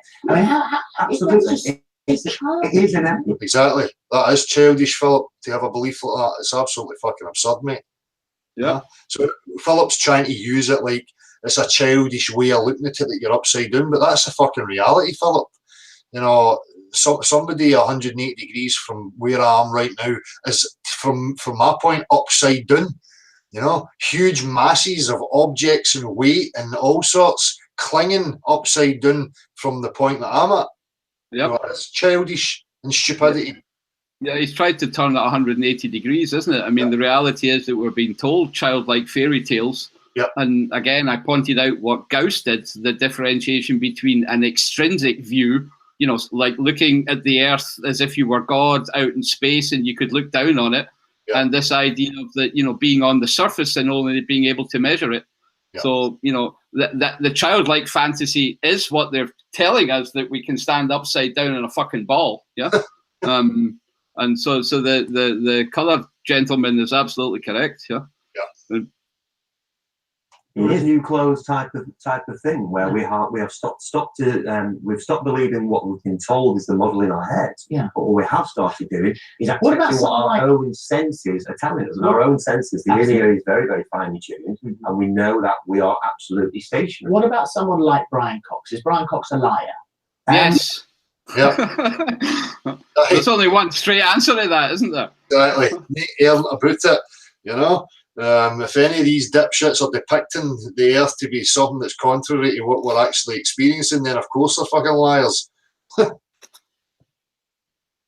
I mean, you'd never call somebody, you know, outright a liar. But is he mistaken? Absolutely. But are most of the world, or 99%, you know, of people mistaken? Yes. This is what Brian Cox had to say about the flat Earth. Put aside the fact that we've taken photographs of it, and you can see a horizon. Like, put aside photographs. There's no photographs, dipshit, and you've never taken any fucking photographs. Right, so I put it aside and let's see what you've got to say. Let's discount that evidence, Brian. Keep going. Not only can you see the horizon, but you can see things move behind the horizon or in front of it on the height that you choose to look at the things. And why is that, Brian? You're not going to get anything defining here. You're just going to leave assumptions hanging in the fucking air, No discussion about vision or visual limits or atmospheric conditions or the left to right missing curvature. Yep, all these things are just going to be skipped over, Brian. I'm lost for words. It's probably the most nonsense. So a wee second ago, leaving the images aside, and he done that as if he was going to get into some extensive other proofs, and we get a wishy-washy, something happening at the horizon, and now, I'd imagine he's just going to go straight into fucking ridicule. Put the pictures aside, Brian. What else have you got, son? Fuck all. Well, that's what I mean about a scientist. This man should be ashamed to call himself such. Yep. And there's definitely a difference between scientists that are still caught up in mathematical sophistry and don't realize what they're doing, and this cocksucker, right, who's most definitely telling fucking fibs, because you can tell the way he's arguing, that he doesn't have anything else because he probably never studied it. No. Just a fucking actor. Or he has studied it and he's just complicit and actively lying, as you say. Sorry, it makes me angry, that one. Yeah.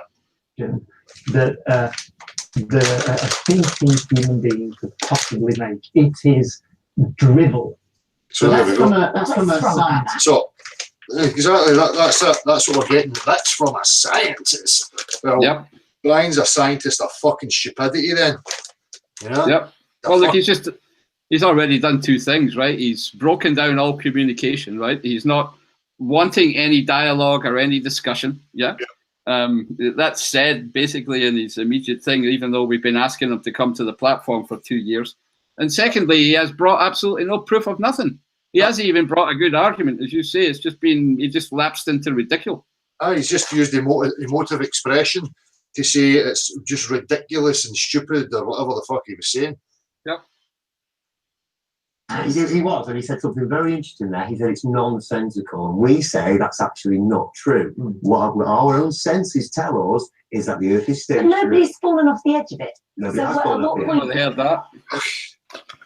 This is what I'm saying about this constant regurgitation of. This is why people, you've got to look at it and say, are they really trying? Are they really trying to maintain the lie? Because they just keep repeating this same old fucking tired cack. They're not getting any better, so you wonder. You do wonder. Right? I would be making Holly uncomfortable there and just say, why would you, invoke an edge? Where are you getting that for, Holly? And then watch her get into meltdown. Answer, Can I just respond to what Brian said there?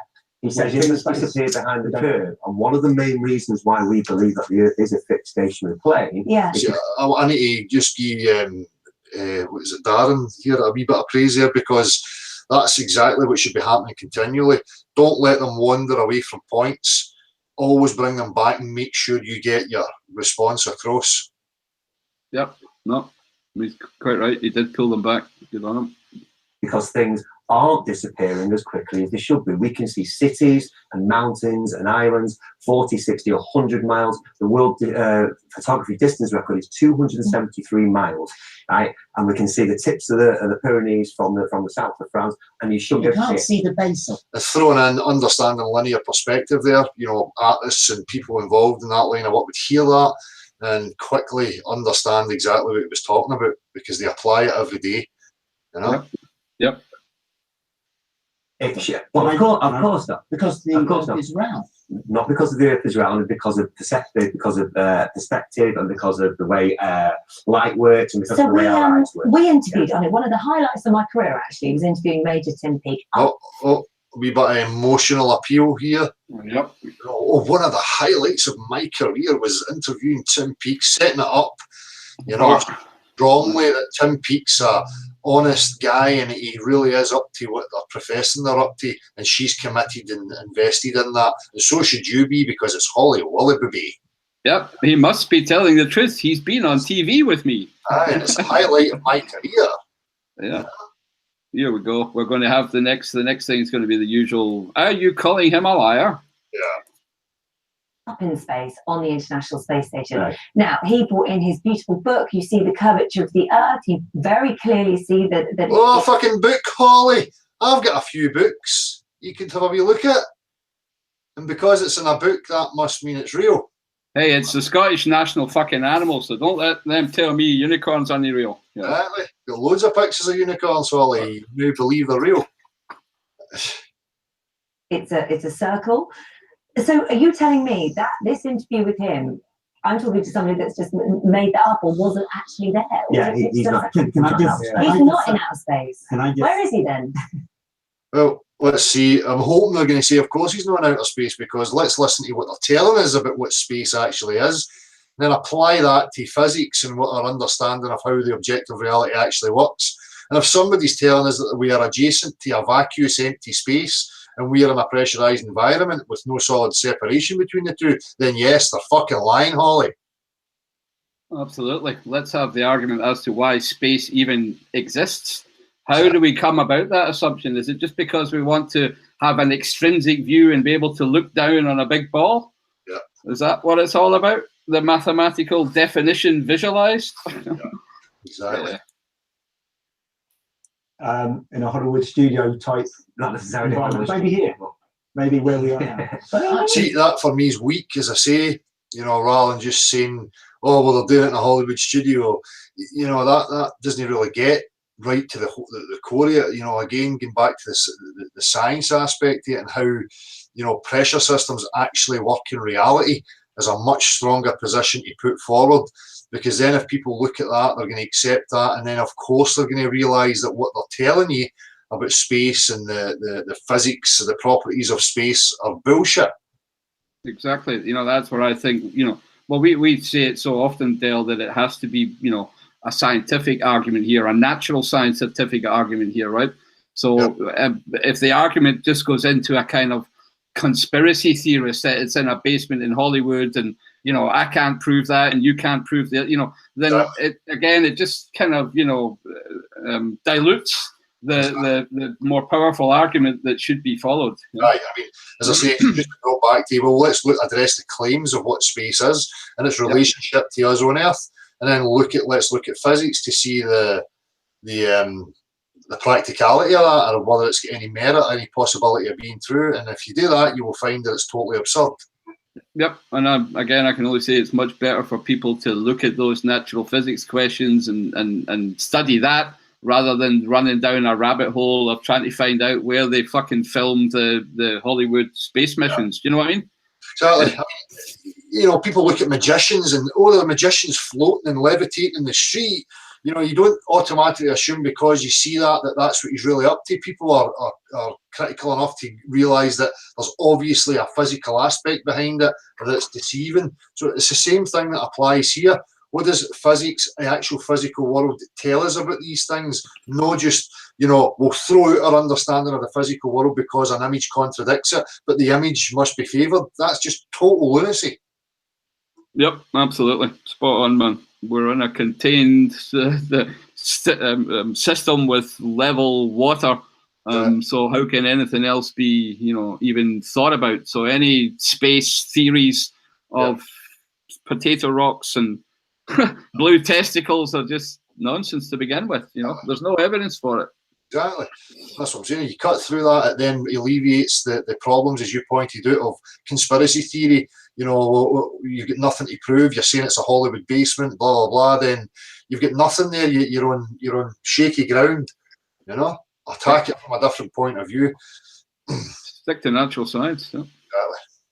But you're saying that Tim Peake is an Well, if you look at Tim Peake and people like Neil Armstrong and all the astronauts, they're all military guys. If you look at them, they're all military. They're not scientists. No. See, again, we're leading away into this, and you've now got Philip going, no, because it just becomes a matter of you against them with nothing substantial. Yep. As we've just pointed out, you point out the scientific aspects, then that negates all that stuff, because of course they must be telling lies. They're representing reality in a way that is totally absurd to what we know to be true. Yep, and I also think it's, again, not a clever argument or route to take, because it's polarizing military and scientists, you know. But Yeah. if you look back at, you know, a lot of the scientific achievements, you know, they Yeah. were military driven or naval or exploration, let's call it, rather than, you know, Right. wars, right? It's also Um, suggesting that the majority of military personnel are complicit liars when it's just not the case. So as you say, it is. It's putting a divide there that doesn't have to be there. yeah, I think that's a mistake as well. Yeah, They're not. No, they're not. 230 individuals from no, eight they're not. visited the space station. They were not all military. Some were teachers. Philip, I've got 238 pals that have been to the fifth dimension and seen unicorns and leprechauns and all sorts of fairies and monsters. There's 5 million Scotsmen that know unicorns are the Scottish national animal. So I'm sure there's tens of thousands that would profess that the Loch Ness Monster is real. So get up there with your money in your pocket and donate it to the folks of the Scottish Islands to go and see fucking Nessie, you moron. We've met some of the ordinary people. Are all 230? Again, appealing. We've met them. If I've met them, that must mean what they're saying is true because I've met them. yeah. Again, appeal to popularity, popular opinion. Yeah. It's emotional manipulation here. Can we just end this debate by saying, No way. Can we? And again, you know, I have to. This really, you know, grinds on me. This debate really pisses me off because again, you're giving elevation to a false dichotomy here. There only is one reality. You don't fucking debate it. You know. a beautiful globe over It's been here. going for quite some time. We've got a fantastic globe over here, Yeah. right? I'm going to ask ISS, NASA, whatever, to zoom out of the Earth right now, Yeah. and show us planes, right, from a distance. Let's say 233,000. I'm going to have to disagree and stop this here. This is absurd now. You know, people when they go in these avenues, you're opening yourself up to these dipshits. So this guy's now saying this, you know, oh, well, zoom in and show me. What if they fabricate something through, you know, video manipulation, whatever it is, and then show you that? Is that new? You now have to believe it's a globe just because they've adhered to your demands? No, they're not going to show us that because what they're telling us about space is bullshit, as we've just established. So you can cut all this stuff off by just understanding how to cut through the bullshit, get right to the point. And then if they keep invoking these things, you just refer them back to what's just been established.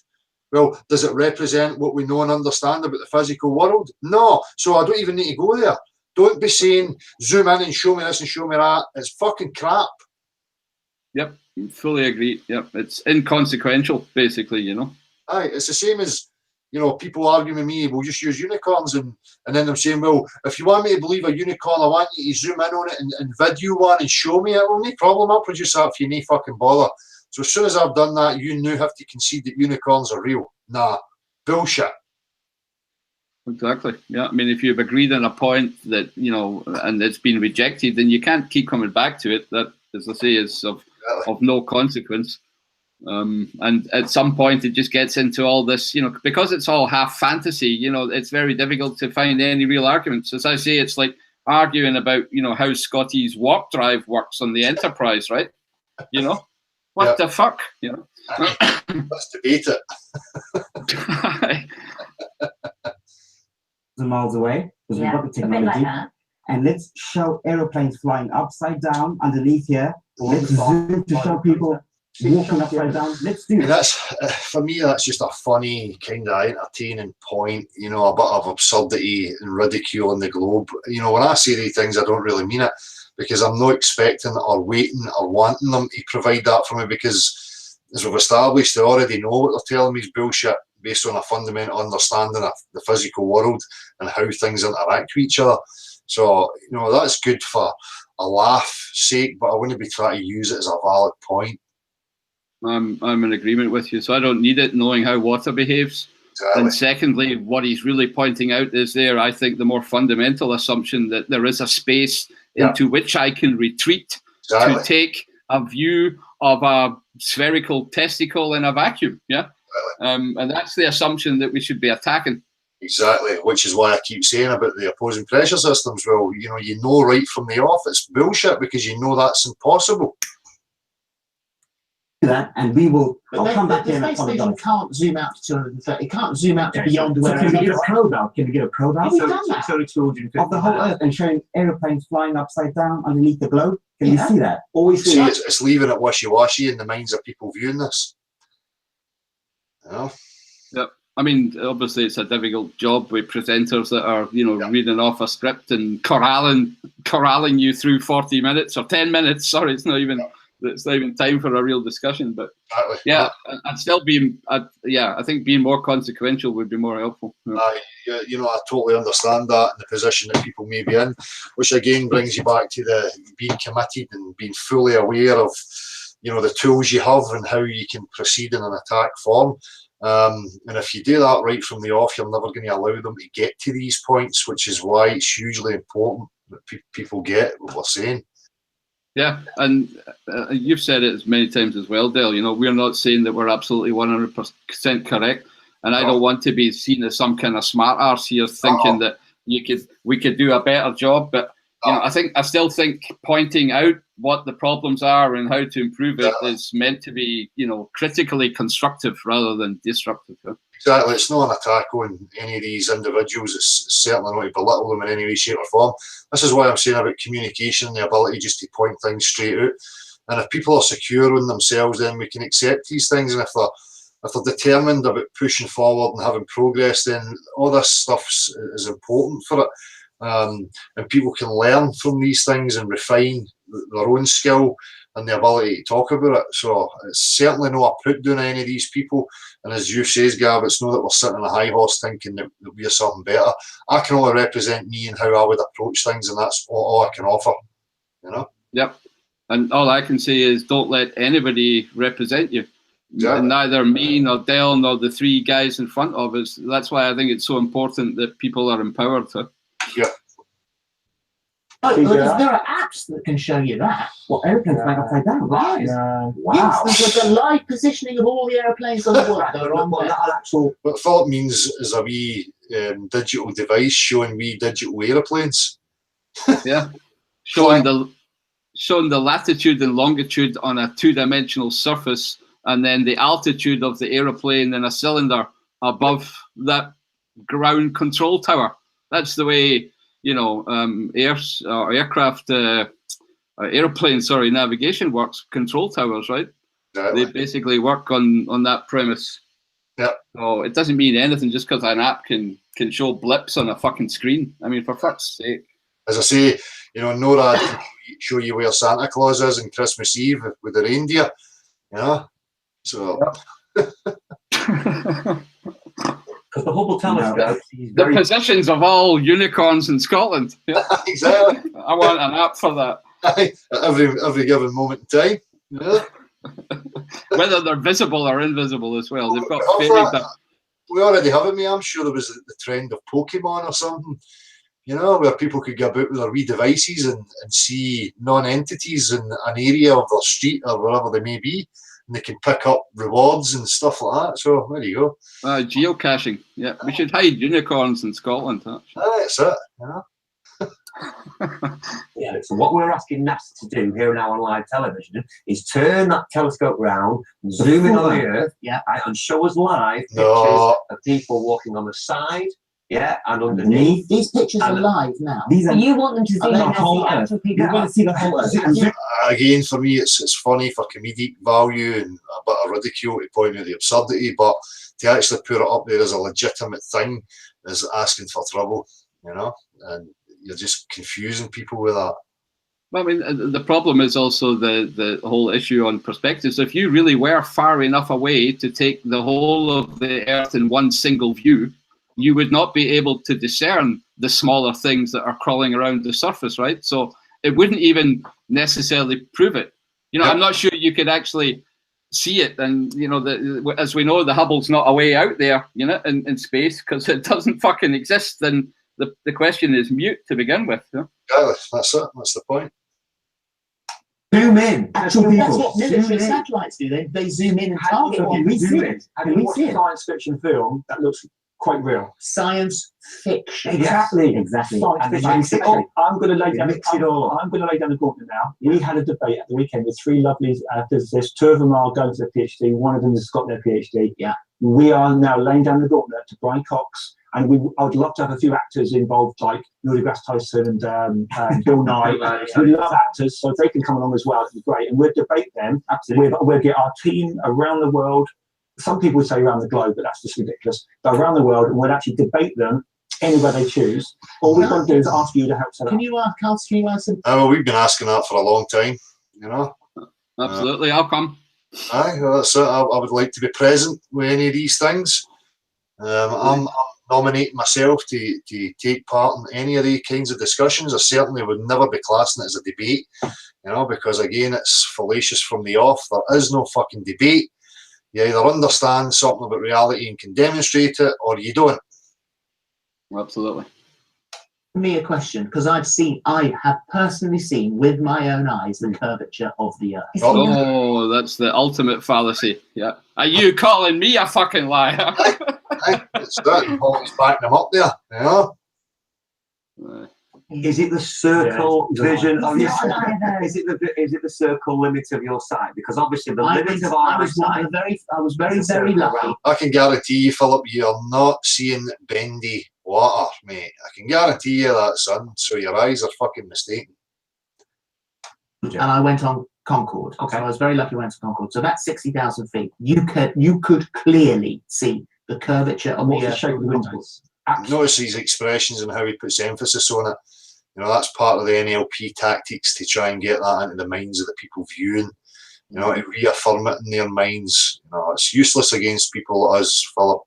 Maybe the gullibles will work with, but it's not going to work with people like us, and people like us are going to continue to keep pushing forward. So I would quit it before you start looking like a deliberate asswipe. You know? Good one, man. Yeah. So Philip, take heed. No, I didn't say that. I said, what was the shape of the windows, was what I said. Like an oval. scientists themselves An oval, will right? tell us that you have to be 50. You can see the ridicule, the shock, horror, like disbelief that he's expressing here. His emotive expression, which is purely designed just to affect the viewers that are watching. Aye, there'll be more articles about Philip after this in the newspapers for the next 3 weeks, you know, than about the actual topic. You know, they'll find a way to spin it. To see the curvature of the globe. A plane, an average commercial plane, travels at 7 miles, which is around 33,000 feet. Which Concorde wasn't. You were about 10 or 12 miles. So it's still, again, way below what scientists themselves tell us. Oh, I've got You need so to many get questions. to see We're it. going to have to end this. I'm really sorry. I really want to ask you, but hold Well, come and ask us a question, Solly. We'll gladly answer your questions for you. Hold on. We can continue. But we asked Paul, you've got a long way to convince our viewers, I'm Absolutely. afraid. Do you think the Earth is flat? No, say 94% of viewers. There we go, Gav. There's one of these things that you were pointing out a minute ago. Absolutely. And you see the question, do you think the Earth is flat? So why was the question not, do you think there is sufficient evidence for a globe, you know? Exactly. Or any measurable proof for a globe, you know, using the proper definition of measuring. It's not as if the people are too stupid to understand it, you know. That's the thing. She's actually treating people like complete fools, right, by asking these loaded questions. Yeah, well, people are complete fools if they're sitting fucking watching it and being affected by it. No, I'm not going to make any apologies for saying that. That's just a fact. If you're influenced and affected by these two thickos, then you've got serious issues. Yeah, amen. 6%. Oh. Right. All I'd say is go research it yourself. for There is yourself. a wealth of material online. All right. Have a look We're for living in the yourself. age of technology. There's no excuse anymore. Yes, All right, absolutely. Thank you. Thank you. Although the And if Greeks you, saw the shadow on the thing, they If you are, Oh, the Greeks saw the shadow on the thing. Very articulate there, Holly. Very scientific. The thing. Right? The Greeks saw the shadow on the thing.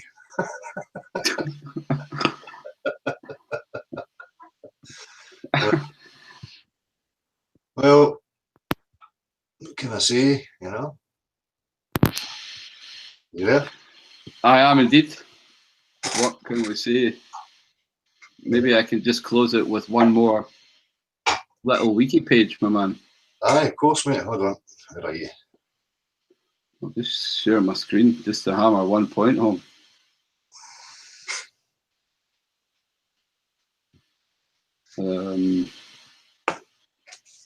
Should be showing now, is it? Aye, I'm sure you're showing. Aye, so the definition of a sphere, just to hammer the point home about the difference in mathematics. So while outside mathematics, the terms sphere and ball are sometimes used interchangeably, in mathematics, the above distinction is made between a sphere, which is a two-dimensional closed surface. So two-dimensional is the word here, that's the geometry. Yeah. Embedded in a three-dimensional Euclidean space. So you're supposed to believe it's living in a three-dimensional space. But all you're talking about geometrically is the two dimensions of its surface. Yeah. So that's the sphere. And the ball is a three-dimensional shape that includes the sphere and everything inside the sphere. Right? That means also the center point. So there is a center of the earth, right? Yeah. You know, that's the ball description.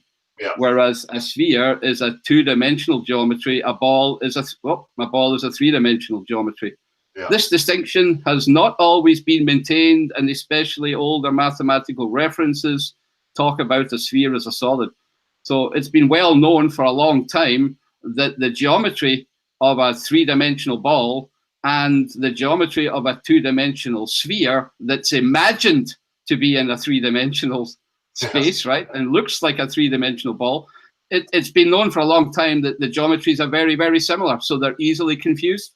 Yeah. So what we use for astronomy and navigation is the two-dimensional spherical geometry, yeah, and what we're told on TV and in Hollywood and in fucking plastic toys on our desk is that the thing is a ball, yeah, and they can get away with it because the mathematical definitions are so close, yeah, and so easily confused with sophistry. Yeah, spot on, mate. Excellent.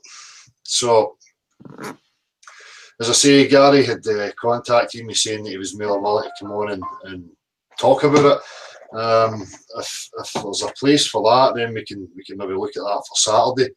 If Gary hears this, then by all means, it'd be great to have a chat about the experience and what actually went on. As I say, we're not offering anything up other than how we see things and how we would move forward and persist with the conversation. And that's all we can offer, you know. But as I say, if it refines things and has progress for people in order to, you know, discuss these things, and that's all we can offer. It's not about we're right and they're wrong and it's a competition between persons. It's not about that, you know? No, definitely not. No, yeah, it'd be great. Aye. Love to hear how it went. Never Aye. experienced one of these things myself, so I've never been on TV. Not that I really want to, but Well, I definitely want to improve the level of discussion and, you know, spread it, especially amongst academia. I mean, you know, my standpoint on that, you know, these people need to be held accountable at some stage, and they need to get out of their corners, right? Otherwise, they're going to look ridiculous when, you know, every single common person, you and my granny know it, yeah, and the academics are still pretending that the mathematical sophistry is correct. Yeah, and falling in line with imagery and conditioning. You know, Exactly. that can't be what education's about, surely not. I mean, the strongest aspects of the globe are that, the imagery and the conditioning. You know, the rest of it is very weak. Yes. They are the two main supporting aspects, which is, you know, should be telling for people. Yep. So. Yeah, love to have a conversation. Yep. Definitely. Well, hopefully, you know, he's available. We can have that on Saturday. Right. I wouldn't mind that. I'm cool for that. I'm actually going to call it a short night tonight, my man. Aye, no bother, mate. Not a problem. Aye, cool. Appreciate it, mate. Appreciate it. I'm just going to read through some messages and some comments in the comment box, and then I'll do the same, you know. Man, have a good one then. See you Saturday then, yeah? Nice one, mate. Thanks, my man. Bud. Bye, everybody. Cheers. Easy. Cheers, bud. I'm just going to say, for anybody wondering where the wee cat is not feeling very well, and I hope the wee cat recovers very soon. Send your prayers.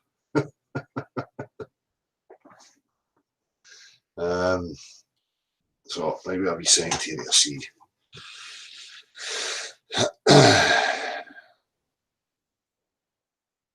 Paul Etchells, Dale, anyone who has watched you for a while would just know you have been at it for a long time. All your points are bang on, mate. There is no challenge in your words. You only speak sense, and sense using our senses is undeniable. Fuck the globe. Washed. Nice one, Paul. Cheers, mate. So I'll see if I can get a wee feel for what people thought about the TV appearances, and I think there was another appearance, but we'll maybe leave that for the Saturday. I know there was a BBC, I don't know if it was a radio phone in as well, I don't know. And another person who I forgot about, I'd seen it a few years ago, was Tommy Boyd. I don't know if people will remember Tommy Boyd as being a children's TV presenter, who actually was bringing this topic up. I think the video or the radio section that I'd seen aired was from 2010. And Tommy Boyd's a UK based, he was a children's entertainer who obviously grew up and moved beyond it and started to talk about some real stuff. So that's there online as well. Maybe have a wee look at that on Saturday. Just to show it to people, and if you're not aware of it, I'm sure you'll find it. I know that a couple of years ago people had been sharing it anyway. It was known to be there, but for anybody who's new to it, it may be of interest to you. I don't know if you can relate to it because you know him as a celebrity from your childhood, but a trivial nonsense there. So, right, what we saying in the chat?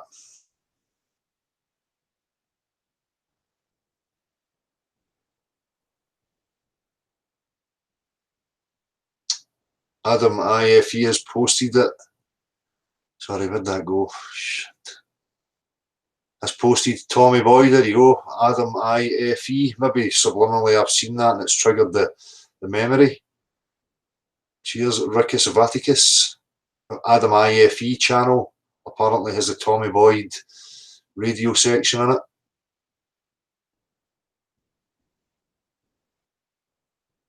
Markowski, mainstream won't promote anything that is against the establishment line.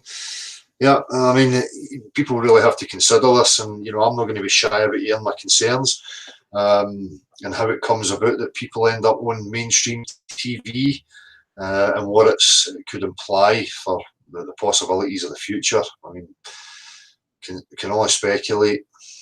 I can envision a few possibilities. John Jones, how you doing, mate? Have you had your meet-up yet? If you've not had your meet-up, can you remind me of when that is? I'm going to shout it out right now. I think I've seen that Jamie Brown had something going on. So Jamie Brown, if you have a meet-up that you're wanting to let people know about, just type in the chat box and I'll get it right now. How you doing, Meryl? No, Eratosthenes was not a man.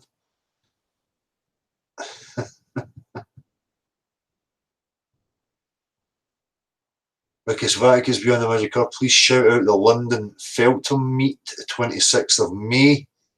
There's a meet up on the 26th of May, Feltham.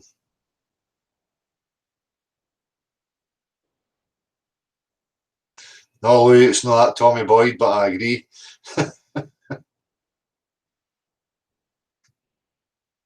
Yeah, plain permaculture.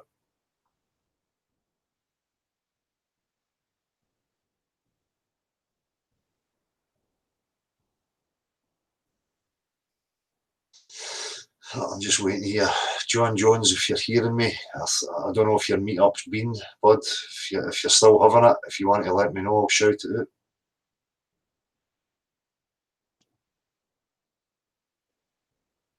I know, Concerned Citizen, I've just addressed that. I don't know when Jamie's meet-up. Beyond belief, Jamie's meet-up is on the 5th of May, next Saturday at 12 PM in Heaton Park, Stables Cafe, Manchester.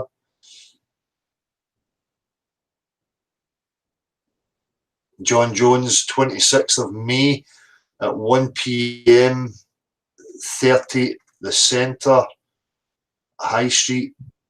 What's that? I don't know if that's 1:30 PM or 1 PM. So 26th of May at 1 PM, The Centre, High Street, Feltham. TW134AU. I think that's the beauty of these now. You know, if people are watching it back at a later date, I think they can see all this stuff in the chat box as well. So it's good to have that. West Coast Wisdom, how you doing? Aye, exactly. You know, the ISS cameras will now be upside down. You don't ask for it. You know, it's, as I say, it's absurd what they're claiming and professing to be up to. So we don't need to demand that they pan cameras around and show us different angles. We know they're talking shite. Bill, how you doing, bud? Bill Nye, the science freak, is going to be here in Orlando, May the 12th. You can speak to him for $175. Not bad, eh? Maybe one day I'll be there, Bill, and I can charge people $175 to come and listen to me swearing at them. I'm up for that. That's a job I would enjoy. Fuck you. Give me your 150 quid.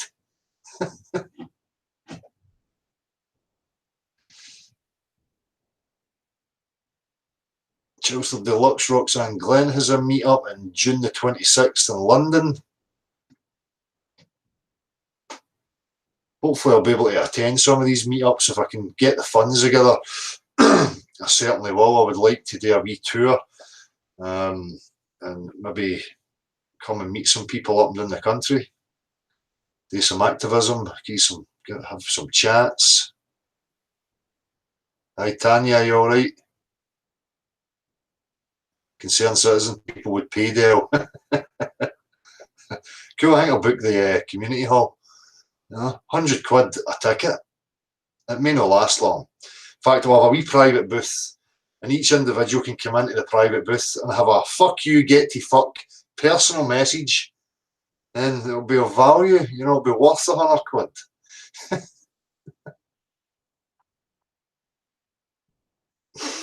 Go fund Dale.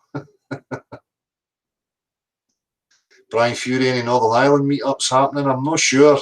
The last person that I had for the Irish meetups was Irish Technical Thinker.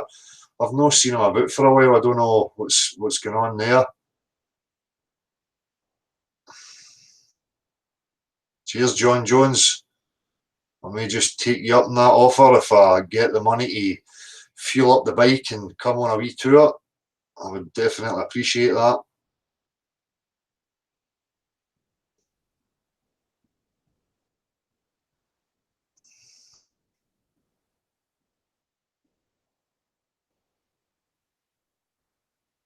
ITT, is that it? It's ITT again.